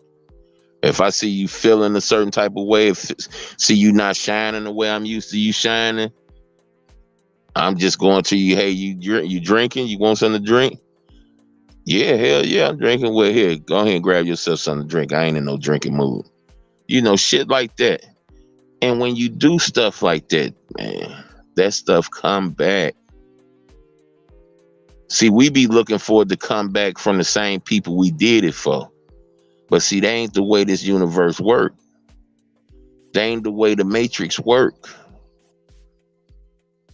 The way the matrix work is you reap what you sow. So if you sowing good seed, you gonna reap bountiful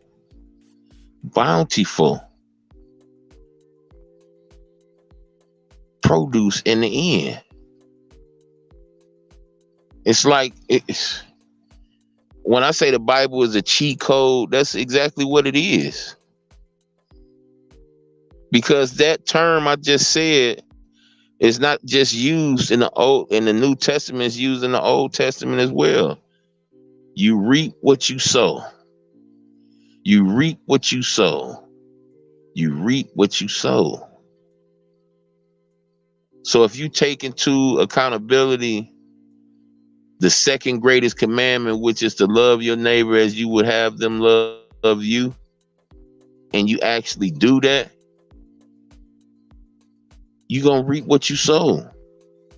I ain't never did nothing for that man. Probably seen that man probably about 10 times since I've been here.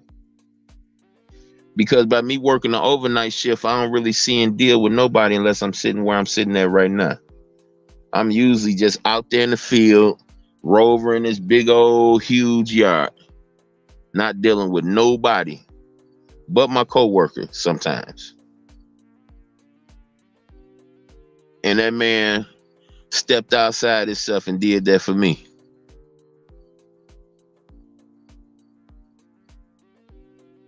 Yeah, I thank the hell out that man. Thank Jehovah too, because if it wasn't for me sowing good seed, I could never reap nothing like that. And understand where it come from and why I'm getting it. Got out his car, y'all. Went in the gas station. got me a pack of cigarettes because he had some cigarettes already. He tried to give me the rest of his pack of Mavericks, and I told him I got cigarettes at home. I just needed me a couple cigarettes to last the rest of my shift.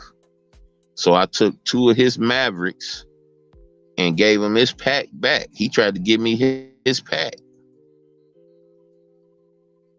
Go get out his car after grabbing me something to eat and grab me a pack of cigarettes, man. See, now guess what type of benefits, bounty he gonna reap for doing something nice for somebody he don't even know.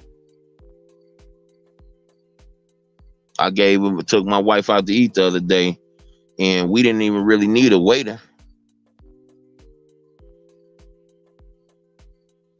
Tell my wife, here, give him that dub. Wife like, what? He literally just bought us. I'm like, baby, you always talk to me. Say something when I tell you to do this.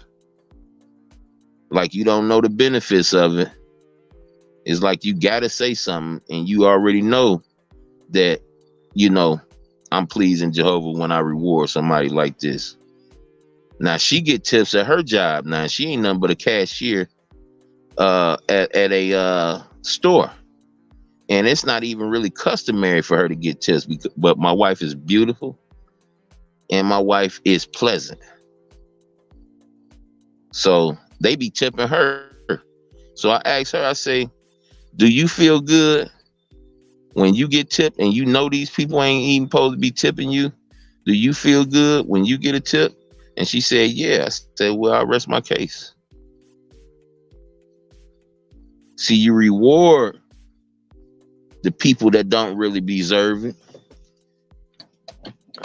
Not because you feel like you should, but because, remember, we're treating our neighbor as we would have our neighbor, as we would want our neighbor to treat us. So how good do you feel when somebody gives you something you don't even fully feel like you deserve? You feel good, right? So what's wrong with passing that along? What's wrong with making somebody else feel good?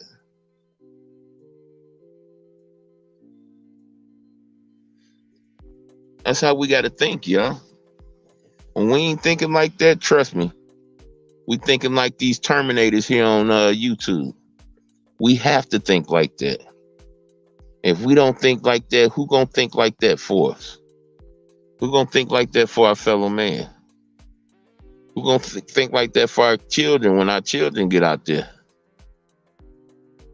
See, remember, what you sow for yourself also benefits your offspring too. Because not only if you treating somebody else children, because the fact of the matter, all of us come from somebody. So if you kicking it with somebody, that's somebody's son, that's somebody's daughter, that's somebody's sister's brother, etc., etc. So if you sowing good seed, and you're pleasing, or you are a pleasing sight to the people around you, nobody even have to know that these kids yours, these children yours. They're going to reap the same benefit that you reap because they come from you. Well, let me help you understand this. When Noah built the ark, right?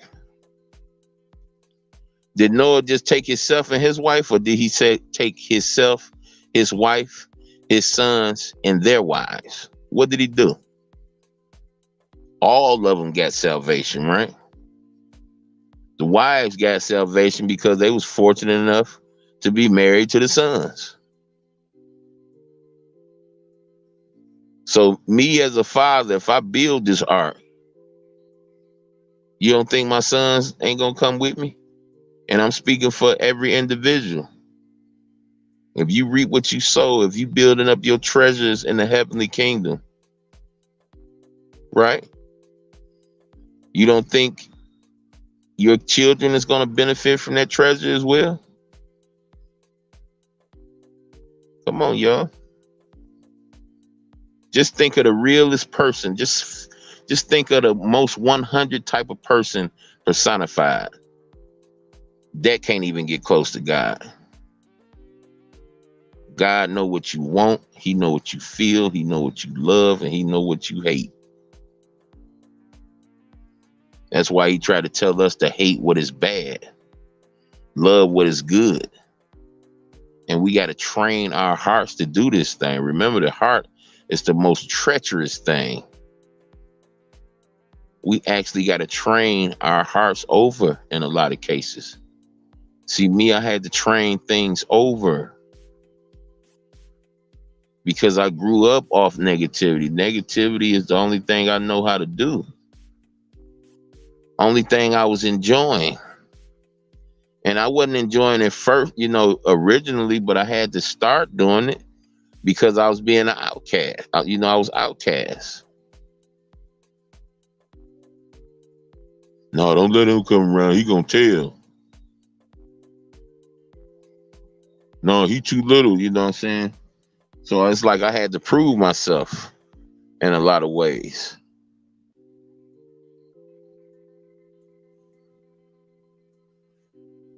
Yeah.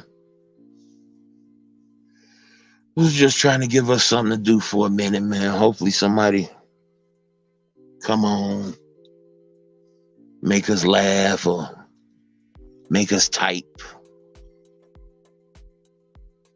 I'm still learning how to do that part. If I was about beefing all the time, it wouldn't be no problem.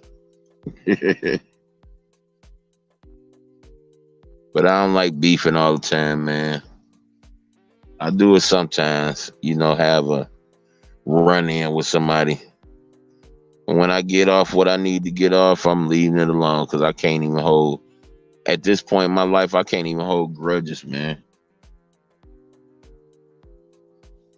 Can't even hold grudges. But it's been fun, y'all. I need to, you know what? I ain't going nowhere yet. I don't care if y'all leave me by myself. I'm about to hit this stick right. Well, I ain't a stick. I'm try to wake myself up right quick.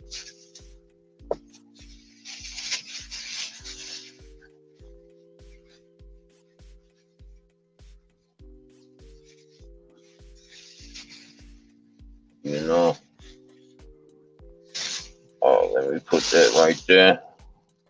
Let me turn that down like that. Okay.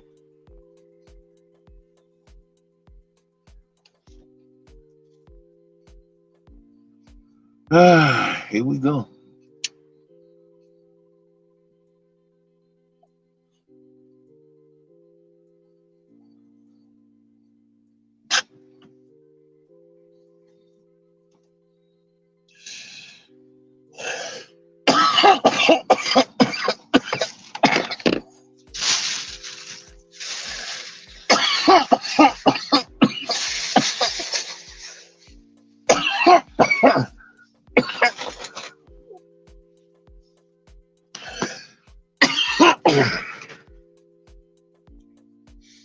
Some wake up juice.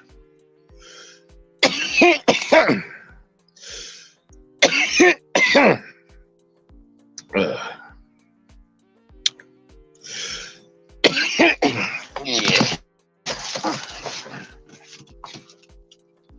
But to you people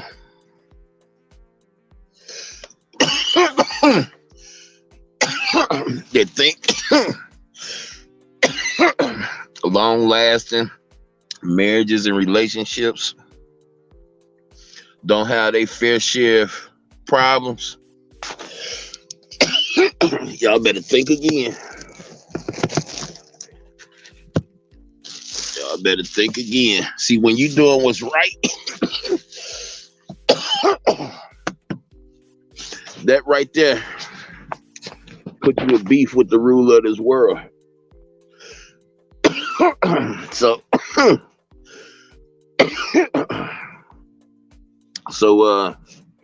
you calling yourself trying to do what's right, be expecting some resistance from the ruler of the air.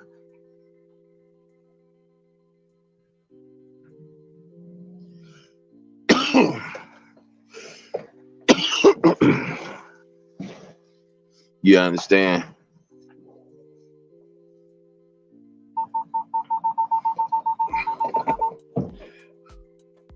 Just be expected. You doing what's right. You understand? But what's going on this morning, y'all? Where my night owls at? My nigga CC done dozed off. I already know. CC can't listen to me for too long.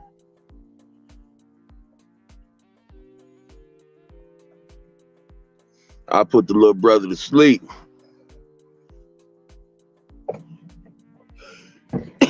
And I don't take it as no diss neither. I take it as a compliment.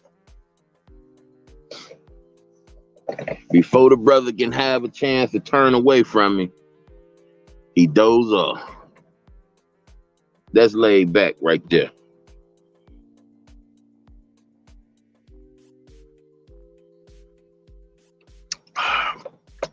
I seen Vic trying to tap well, not trying, tapping Diva Tomboyish on the shoulder. I wonder what she done did. I seen the picture. He say this one quit boot camp because of her Wi-Fi not working. I say, now what the hell is that about? How relevant is that in this days and time? How relevant is that young lady? See, the young lady made a pass at me, and not a pass like that. I mean, on some intimidation type shit, you know what I'm saying? And I think she thought I was going to be intimidated. She got a master doxer on her team and Lily Rose. And I like the Lily Rose. I still do like Lily Rose. But I just found out that, like about a month or so ago that she had me blocked. And I'm thinking like, what? Because I know her and Diva run together. Now, what her and Diva running together got to do with me and her? Now, we ain't got no relationship, me and Lily.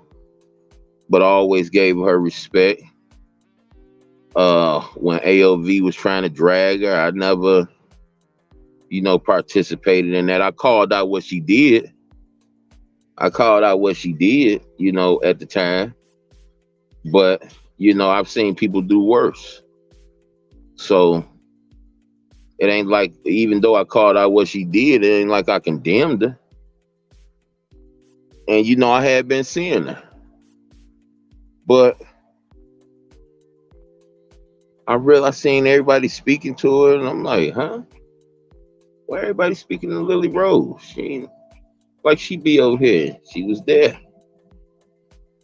So, okay. I just take notes. I don't get mad at no other human being for how they feel.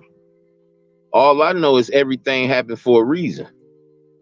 And that's all I need to know. I ain't got to know the specifics and the dynamics, goddamn me. I ain't got to know all that. Only thing I got to know is this woman and just wake up one day and just say, hey, I'm about to block King Curl from hearing me or seeing me in the chat. See, that's all I need to know. So it happened for a reason.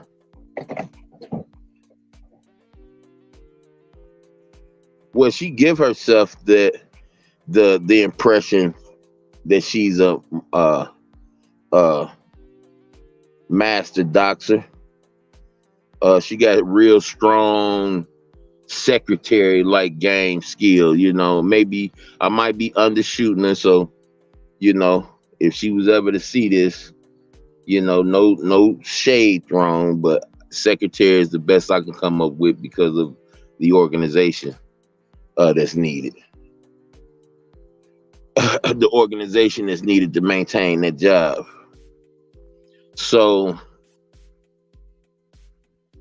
Me seeing that, and then right after that, y'all, is when I got the intimidation, the threat of intimidation.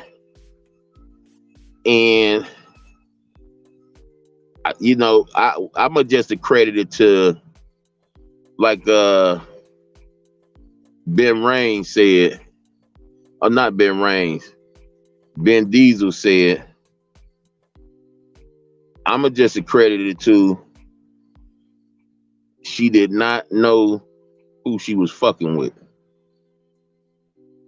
Me being intimidated about a dox. Wow. Okay.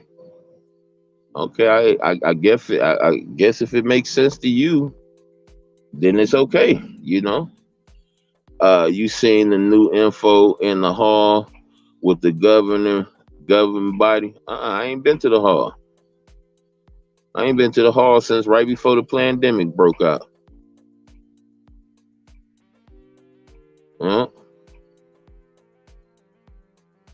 I really, I kick it with the brothers and sisters in like faith.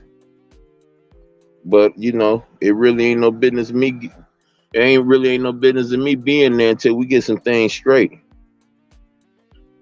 Other than that, we can have a powwow at my crib.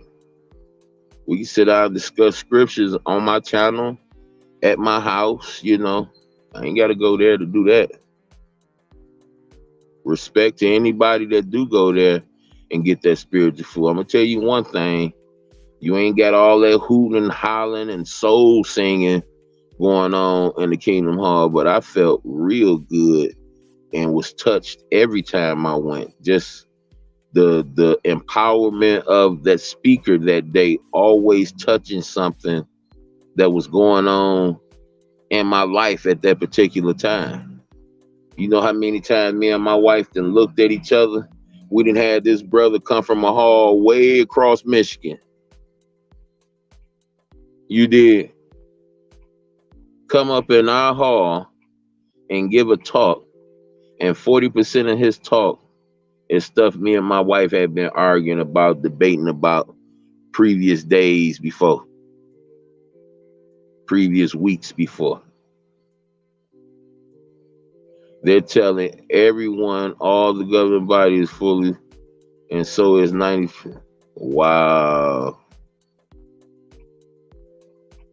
Wow. Wow. Yeah. See?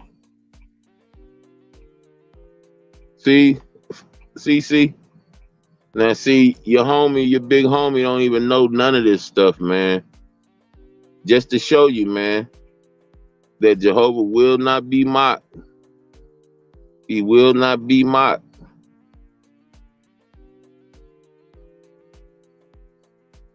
He will not be mocked. Wow. And I'm going to tell you something, CC. When we see that little stuff about them little kids getting touched and all that stuff, see, that be stuff that make them do this VC thing and C19 thing. It's like if you don't, because they under that 501c3, man. So you know what I'm saying, you up under certain obligations with that. And if you don't meet certain obligations, you might be doing something in the dark that they know about. Here go all that stuff out in the open now. Oh yeah, man. I need to, CC. But I guess that's why we ran into each other. You feel me? Everything happened for a reason. Look, bro. Everything happened for a reason, man. Like I talked to a girl today, and it's funny, man. It's funny, CC, man. We can't even compliment our own sisters. And I ain't talking about no black white thing. I mean, our fellow human beings, we can't even compliment them. respectfully and not want to fuck them. You know what I'm saying? Now here I didn't say it. I didn't went over there to this girl channel. I didn't share with her how we met each other. She ended up on my feed somehow. You know, and it wasn't by mistake. You understand what I'm saying? I done shared this with her. Right? She's a young lady. She's probably about a year older than my oldest son. And she appears to be lonelier than she's used to being. That's my guesstimation. I've seen 2 of her babies. So I complimented the sister just to, you know, hey, make her feel better. Or, you know, if she didn't feel good, she gonna feel good now because I just told her she's adorable. I told her like this, CC, I say, you're an adorable young lady. I said, but I would like to talk to you about what I seen on your channel. But I don't want you to give you the impression like you don't have to worry about me being a creepy dude or trying to get with you or anything like that. I'm happily married. You feel what I'm saying? And why somebody in her chat, just because of the compliment, made my compliment like I want to jump this girl bones. And I just find that, you know, and that's not an isolated situation either, bro. That's not an isolated situation. That happens everywhere. I've seen women take that compliment like that's what you said. You feel what I'm saying? I've seen them. I go, that's a nice dress, you know, and they just look at you like, bitch.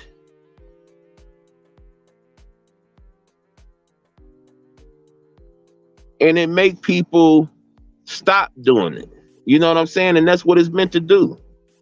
It's meant to make you to stop communicating.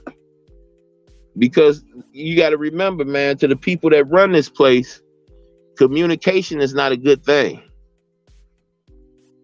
Where you think this text shit come from? Communication is not a good thing when it comes to running this society, because y'all tell each other, y'all metal sharpening metal. I don't want y'all to do that. I don't want y'all to forewarn each other. I don't want y'all to help each other. You see somebody getting beat up, mind your business and keep on walking. Yeah, man. Yeah. Absolutely. Absolutely, man. But see, once you know the language and you know how they work, man, you see them. No matter what disguise they got on, you see them. And you see what they doing. I see it every time I look at a news feed, bro. Every time I see it. I can see the fake ones from the organic ones. I can tell when something is organic, but they added something on to it. I can see it, dog, like from a mile away. And I be trying to find a way to internalize it and bring it on my platform and put it out there. I guarantee you, bro, my recordings on here, if my channel don't get took, expect in the next 10 years. No, I ain't gonna even say that far. Watch how many views these videos have on them. Watch how many views, bro. They're going to save people's life. People that's interested in getting their life saved, it's gonna save their life. I put some stuff on here, CC, man. I talked to you about it already, man. but I couldn't believe some of the stuff that I was saying on this platform, bro. It's like I've almost completely regurgitated the things I've been internalizing for the last 6, 7 years. And because I be fried when I come on this platform most of the time, I didn't expect me to be as clear and as understanding as when I hear myself. And I can't accredit it to me because it ain't like I'm coming with my own originality when I come with with the awareness I'm coming with. I'm coming with God's word. So I can't accredit it to me, man. The only being I can credit it to is Jehovah. Man, I heard these people, your buddy attacking me, trying to sabotage the conversation. And I seen how I was responding to certain things and how I was like, wow, they gonna save some lives, brother. And it's so much other stuff to talk about, man. It's just about putting it where somebody can understand it. I try to be as down to earth as I can. You know how you become with all them 5, 6 syllable words and shit, Christ constant. I'll be like, what? I try to, I don't want to say hood, but I try to be as the least possible as appearing like I'm an intellectual, because that tend to scare people off, a lot of people off, and not only scare people off, or should I say, let's not say scare, intimidate people, but it makes some people turn into pretenders. You give them the impression you're more than what you are. See, I would never associate me being a seeker and lover of the truth with being somebody to be respected. You feel what I'm saying? No, I'm just a person that kept on getting things wrong, kept on believing everything somebody told me until I realized that I'm not using my own brain, even when it comes to scripture. And that's why I love the witnesses, because one thing, man, my off and on going to that hall, one thing that was always repeated over and over and over and over again was read your scriptures daily. I don't care. You know how you be up in there, man, and your mind, your body be at the meeting, but your mind be on the other side of town. You know how it is. People that experience that type of life, church and hall life. Now, all that talking be a blur to you. But one thing that be said and communicated in there that don't be a blur was read your scriptures daily and meditate on them. Read your scriptures. I'm talking about from 1993. What was that I went over there? Oh my God. 1993 all the way to my last time going in the Kingdom Hall before the pandemic, right before the pandemic. When I first came home from the jail, I went straight to a meeting. So one thing that was communicated that was loud and clear every time: read your scriptures daily and meditate on them. See, now check this out. After that right there, CC, yeah, everything in between do matter, but that's the most powerfulest thing you can tell somebody. Because when you do that, if you take their word for it and their instructions and you do that, ain't nobody gonna be able to mislead you. Even the people that's talking about they vaxxed and all that stuff, they're not going to even be able to mislead you. I don't care what title they have on them. Because once you getting your scriptures in them, and you're not just getting them in you for you to know, you're getting them on you in you for you to use to help people, to make people feel better, to help save people's lives and help people save their own life. See, we ain't doing this just so we can know. We can have more knowledge about this than that people. We ain't doing this for that. We ain't doing this for that. We trying to actually help people live. We trying to actually help people have a peace of mind even in this fucked up world. That's what we trying to do. Trying to be better than nobody. Hey there. Trying to be better than nobody, man. I'm feeling good every day despite, emotionally, mentally, I'm A1. But everybody around me bold. You don't think I want to help them get on the same level I'm on? I just want to see people crushed every day because they believe in that this reality is what it is, because they being told what to think, told what to know every day.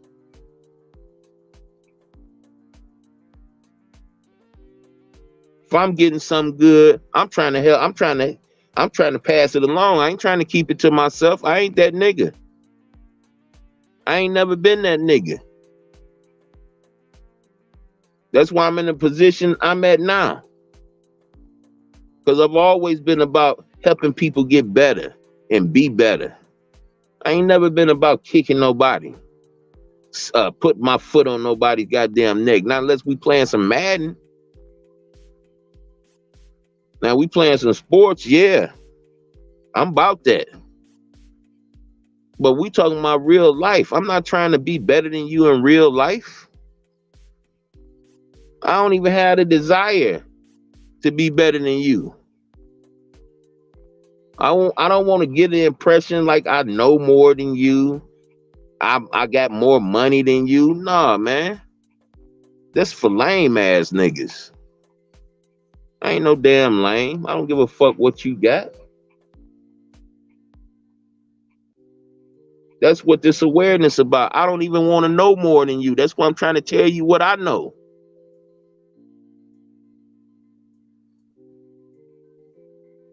These lame ass niggas mad at you because you get a little fire going behind you. They want to derail you because they ain't got enough personality to be you. They got all the money, they got all the skills, but they ain't got the personality behind that. And they want to knock you down because you got what they don't get. They got to pay for what they got. They didn't pay thousands for what you got for free, for what you was born with. They see you catch a little fire, they, grenade launcher at your ass ready to shoot you out the sky.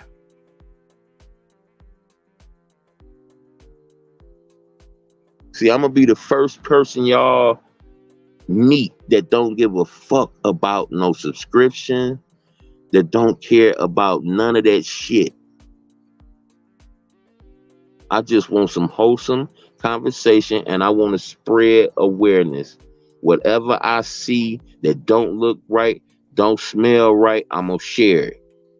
Whatever I feel about this or about that, if it'll help somebody feel better, or if it'll help somebody get on the right track, that's what I'm about. He puss ass nigga talking about, I got the real Jordans. I got the real this, the real that. Man, you don't get the fuck out of my face, man. Bragging about another man's name on your back. Shout out to Reed, the Heart of Philadelphia. That's what I'm talking about. Now you got your own name on your back. Shout out to Mayor of Detroit. Even though Tyra in that line, I ain't shouting that nigga out. Now you want to impress me? Show me some sweet shit with your name on it. And then show me my size so I can buy one from you and support your business. Motherfucker. You want to impress me. You ain't impress me by kicking no man because you know more or got more than him. See, that's what these secret societies about, y'all. That's what these secret societies about. See, they know more. They got more insight into the inner workings of society, and they share that shit with each other. That's why they have the best jobs. That's why they be in the best positions. See, they got that over the normal idiot people. And then when you try to tell the normal idiot people, they look at you and scarf at you like they programmed to do. Hey, my mama with my sister with, and what that supposed to mean? Y'all ain't seen these girls denouncing their fraternity because they done did the research and found out they on some witchcraft shit? Y'all ain't been seeing that online? I know my feed ain't the only feed that stuff hopping up in. I'm talking about straight up denouncing, throwing it away, throwing their pledges away, and they're scared because they know they didn't dabbled a little bit too deep. But see, something in them, something in them, let them know that it ain't right and you can escape. You can escape. Because some people just say, fuck it, I done been there, you know, I done did it, you know, fuck it, you know, it's too late now.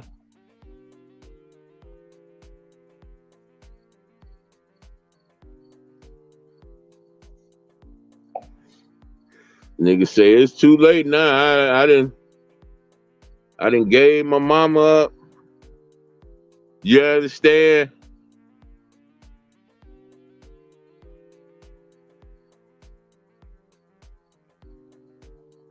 You know, I done bent over and touched my toes. It's too late now. You know, it's too late. I can't do nothing about it now. Hey, you see them girls, and there was only girls I seen so far. Them girls came up out that boy. They came. I ain't even looked at their videos yet, CC. I just got them stacked up on each other. So I'm while I'm on this premium, I'm gonna go ahead and download them to my phone and be looking at them offline, just dissecting little stuff to bring out and blow up on my show, because a few of them just got a little bit more subscribers than I do.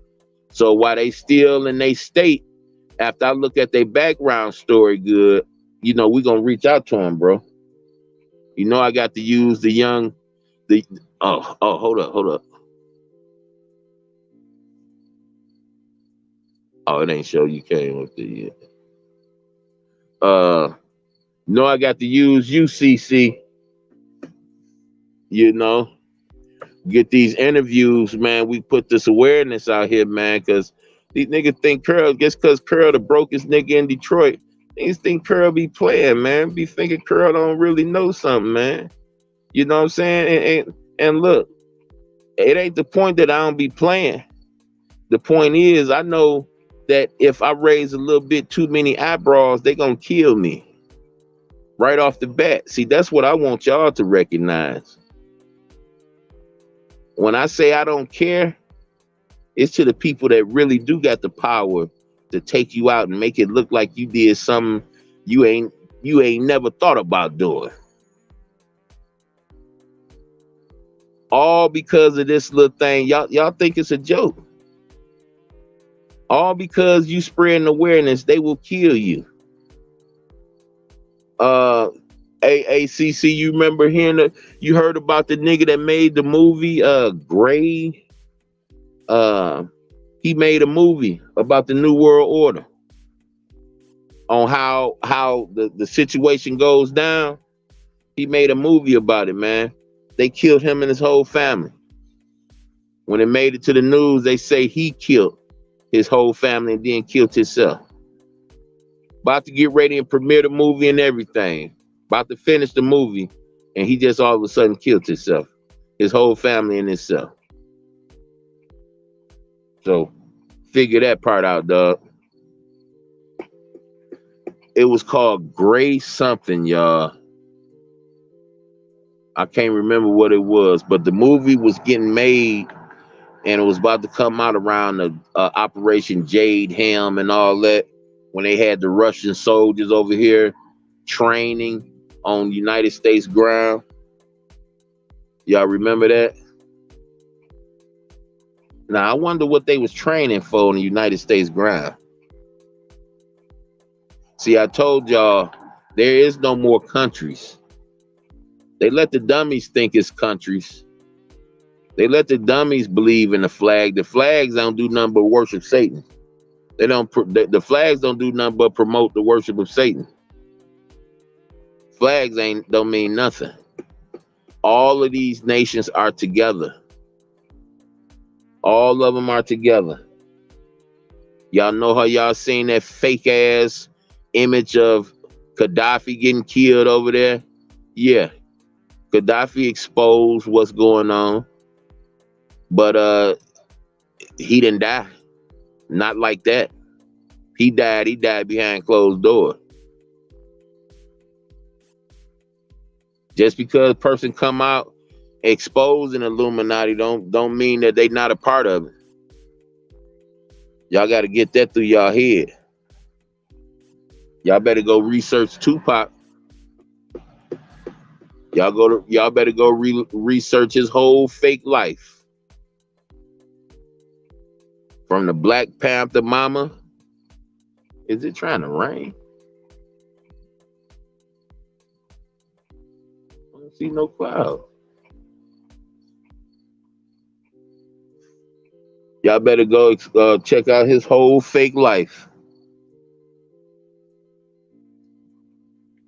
And just to think about it, that's the guy that had a big part into me thinking like a goddamn demon out here.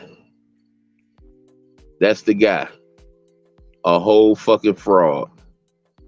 Who's actually still alive right in front of our face today. And some people deny it. Some people say, no, it ain't so. But I'm not one of them people. I say it is him. What up, though? Ain't nothing, man. Trying to walk down the rest of this time, man. Doing real good right now. Doing real good. Oh, yeah, man. We up in here with you, man. Hell yeah, man. Feel real good to be wide awake, man. Oh, yeah, man. I was just feeling it, boy. I was just in here like going toe-to-toe with the Sandman, dog. Going toe-to-toe with that nigga. Yeah, I bet if it raining, man, it's definitely gonna get hard. No, it ain't raining. It did feel like something dripped on me though, but no, it ain't raining. Oh, okay. It ain't raining. Shit, I got this damn phone in a sweet ass spot too, boy. Right up in the I got this boy sitting in the windshield visor. Oh, you did. That's why you want to see the top of that nigga head. Is it? Yeah. Yeah, that make it easier though to stream though. That make it easier to stream though, King. Huh? I said that make it easier to stream though. Oh yeah, hell yeah. You say like you seen them girls, them people walking away from their fraternities, dog? Oh, No, I ain't seen that. Yeah, man, they all on my feed, dog. They all on my feed. Oh wait, yeah. I did see. I saw it up like on YouTube. But I don't Yeah. know. I don't know for what the reason was though. Shit, man. One group said they asked the question like, how did if we who we are and where we come from, how did we get all fascinated with the Greek with the Grecian shit? You know what I'm saying? Like, where all that stuff come from, what it mean. Mm-hmm. And it didn't take too much research for them to find out they was in some weird shit. Oh man. I wish I can oh, you know what? I got my phone right here. I can tell you where to go look. Once they get in there, man, they can't get out. Well, that's what they tell you, but that in itself is a deception. You know you can't believe shit that devil say, man. Yeah. You know that. Motherfucking devil tell you anything, man. You better not believe him though. You better not believe his ass. Oh, not even for a second, man. That's the trap right there, Kay. Mm-hmm. Let me go find these girls, man. I seen this, man. I said, whoa. I was just talking about this. Let me see. I know I better have liked it.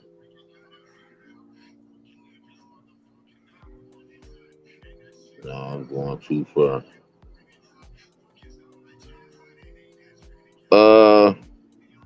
The person I was telling you about, her Mm-hmm. name is Tian.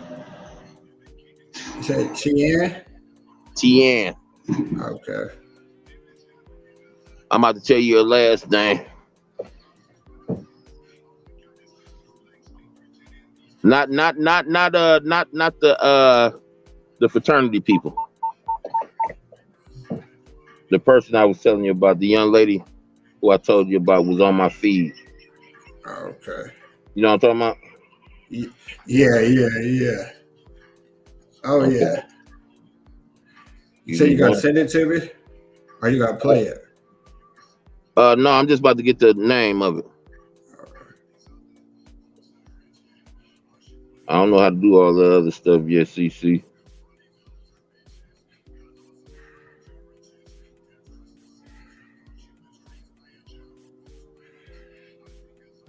Yeah, I'm gonna have to find another way to get it because it ain't on my recent stuff. Oh no, that was my liked. Let me go to my history.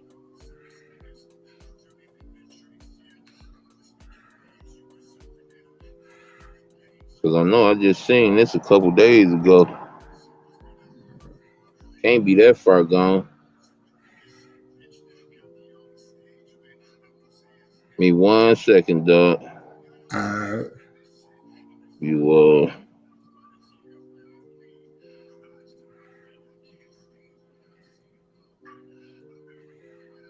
uh uh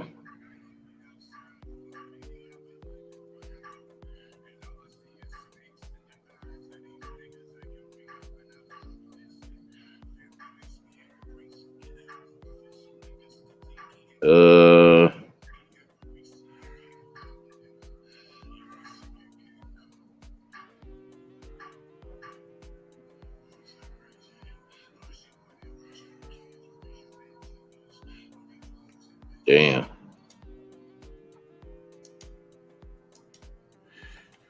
How would you hate when you be trying to find it, man? That's when they want to disappear on you. Mm-hmm.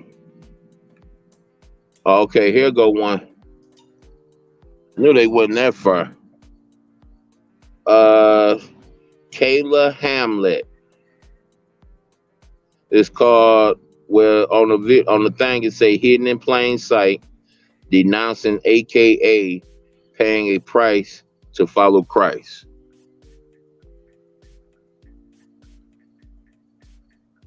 Yeah, man. Play that thing, man. You got her name? Hold up. I ain't get it yet. Oh, was you? Did you say you were sending it to me, King, or you tell me the I type? don't know how to do all that. Hold on a second. Hold up. Her name is Kayla Mm-hmm. Ham Lett, I see it. Lett. And then this other lady is called Portia Carter. And She it's got called the announcer, AKA the not yup. Paying the Price to Follow Christ. All right, I'm about to play this. Okay, look, publicly another girl is Portia Carter, publicly denouncing Delta Sigma Theta Sorority Inc. I can't see what the rest she say. But yeah, man, when I looked at that, when I caught a glimpse of that first one, they just started pouring. I said, wow, I had just talked to somebody about this. Did you want me to play it, King? No, you ain't have to play it. Okay. I'm gonna do it on a later date. I'm gonna have to call my teammate to come relieve me because I gotta go use the bathroom. Yeah, I'm hanging on though until I can't hold it. Can't hang on no more. Tell him to come on through now, man. Huh? I said, tell him to come on through now. He been gone long enough. Yeah. Oh man, I keep on seeing this damn image. That shit look nasty as hell, dog. What are you talking about? It's this channel I'm sub to called it's called the End of Time End of Time Network or something like that. Mm-hmm. And they showed this finger with some type of spores or something coming out. It's like a drawing, but that shit looks so disgusting, dog. It just make me ball up my fist every time I think about looking at that shit, man. End Time Network, something like that, man. And I was going through my history just now, ran across it again, like, damn, I had to see that shit again. Ugly as hell, man. Yeah. Man, it ain't shit, but it triggers something in me, man. It triggers something in me. Let me see the name of it is. You're gonna see what I'm talking about. There you go. Da da da da da da da. Da da da da da da.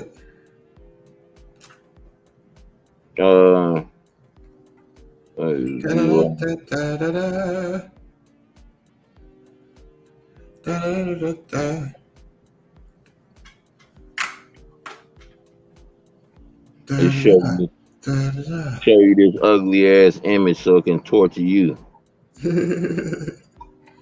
Yeah, man, sit it through, man. I'm trying to see what you. Yeah. I feel like in a lot of ways, man, artists. It's called End Time. It's called End Time Production. It's on YouTube. Yeah. And it's called Ancient History is Hidden from the Public.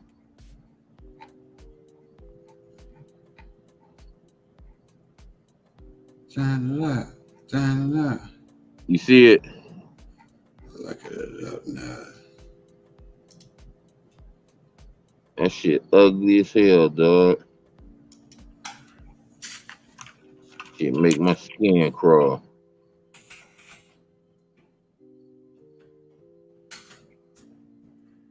It just saw it. Oh man. You said it's called I'm on End Time Productions. End Time Productions. Yeah, but they got 500,000 subscribers and 2.16K subscribers. They just did that picture I'm telling you about. They just did that recently. So like whatever one of them got that on there, that's the one. You gonna see it. What's like the name? Hey. Oh, I see it. I see what you're talking about. Need to go to the bathroom about 15 minutes.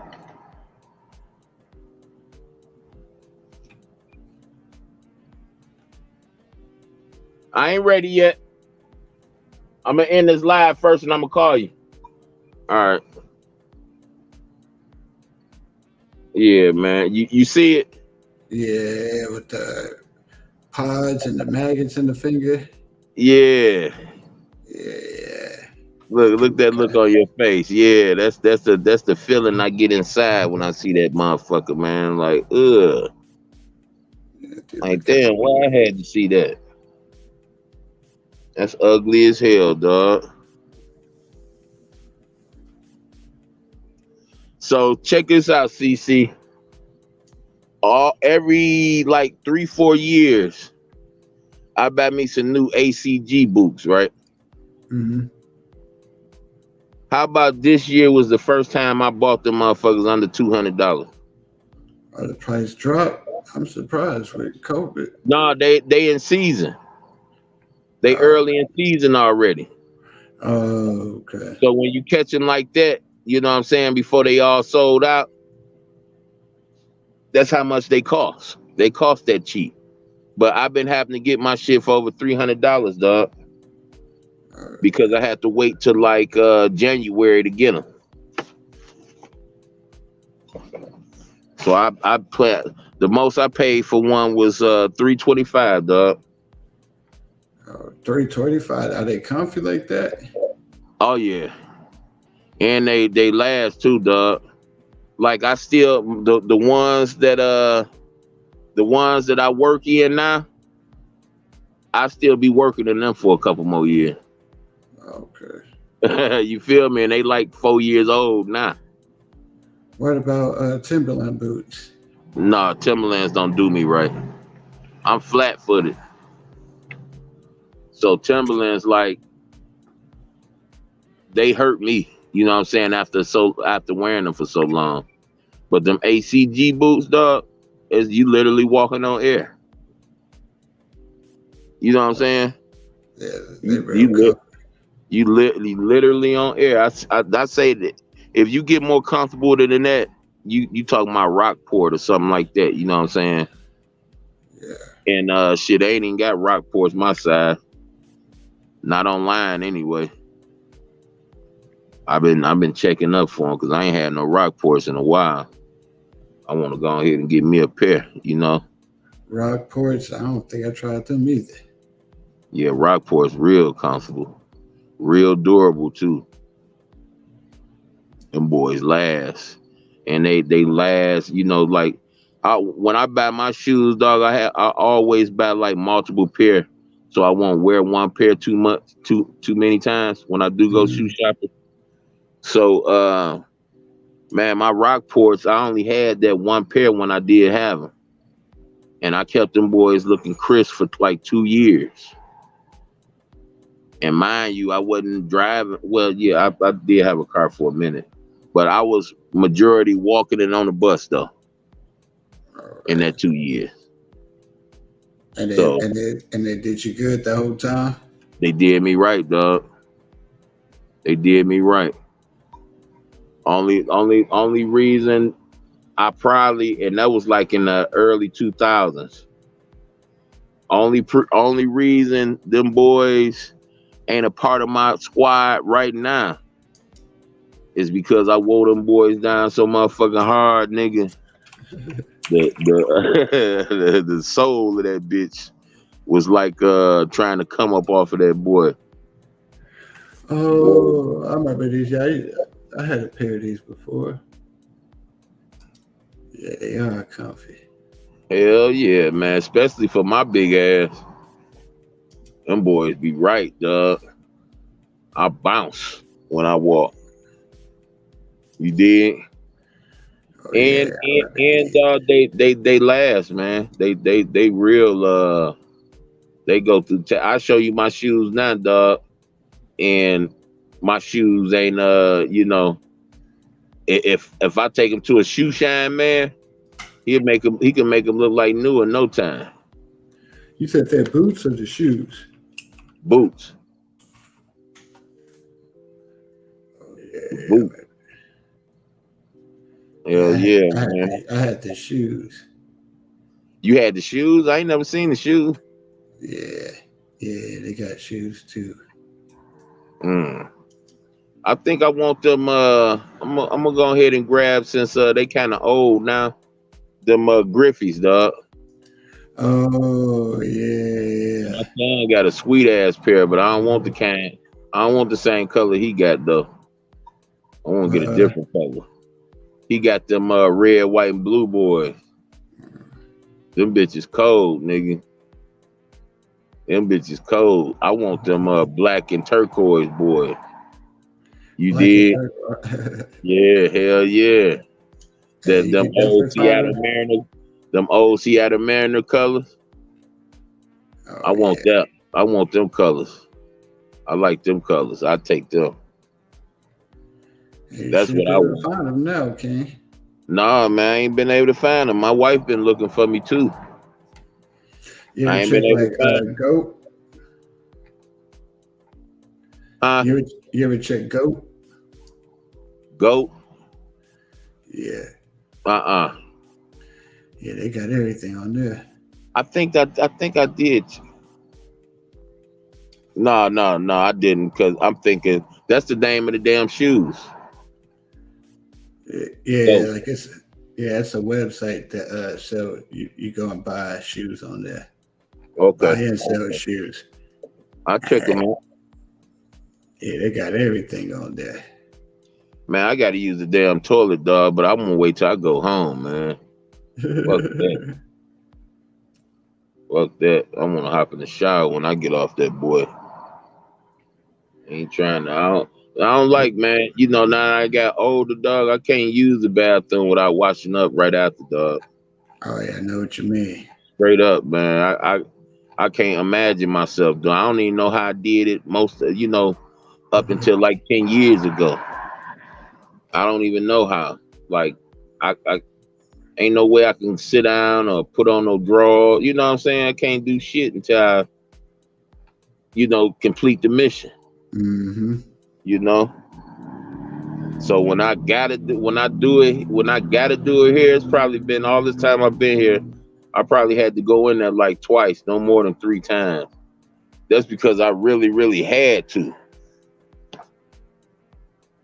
Okay. Really, really had to. They at least got a clean bathroom there. Huh? I Oh said the yeah. bathroom there at least clean. Oh Oh yeah. yeah. Oh yeah. That boy spotless. That boy spotless, CC. Mm.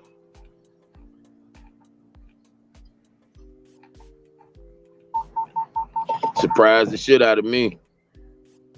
And stay spotless too. They got an inside bathroom and an outside bathroom. So the majority of the people use the inside bathroom. But this outside bathroom is very, very respected. Treated very respectable. Got the urinal in there, got the toilet in there with the Oh little yeah. guard on there around it, you know what I'm saying? Mm-hmm. Nice, dog. Nice. Hey man, it's always nice when the employees respect the bathroom, man. hmm Well, they got a cleaning company that come in here twice a week too. But like you say, the employees respect because even between times it's looking nice.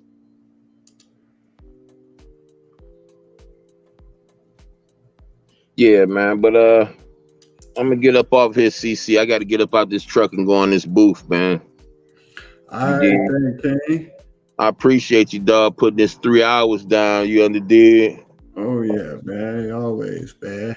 Putting this three down, baby. Only one more to go, dog. Hey. Oh yeah, man. 8 minutes. Morning. Good. How All right, about thank. yourself? All right, thank King. That's good. That's good for a Saturday. Yeah, hey, I'm on my way. Got one more hour to go. Man, I don't mean to brag to you like that, but enjoy your day. You too.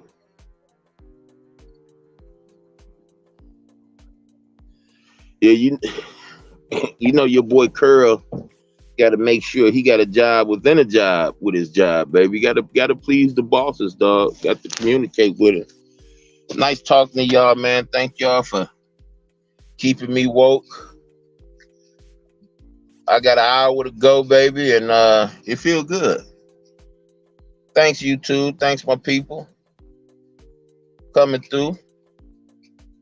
Get at y'all later. I'm about to pay for my StreamYards today. I'm about to do some sweet shit with my StreamYards. I don't even care. I hope I used up all my free minutes so I can fully get down to this paid minute, because last time I paid for it, it was just a waste of money. Both months. But peace, y'all. Hope y'all have a good day. If I got some energy when I get off, I'm gonna do a little something when I get home and get to my computer.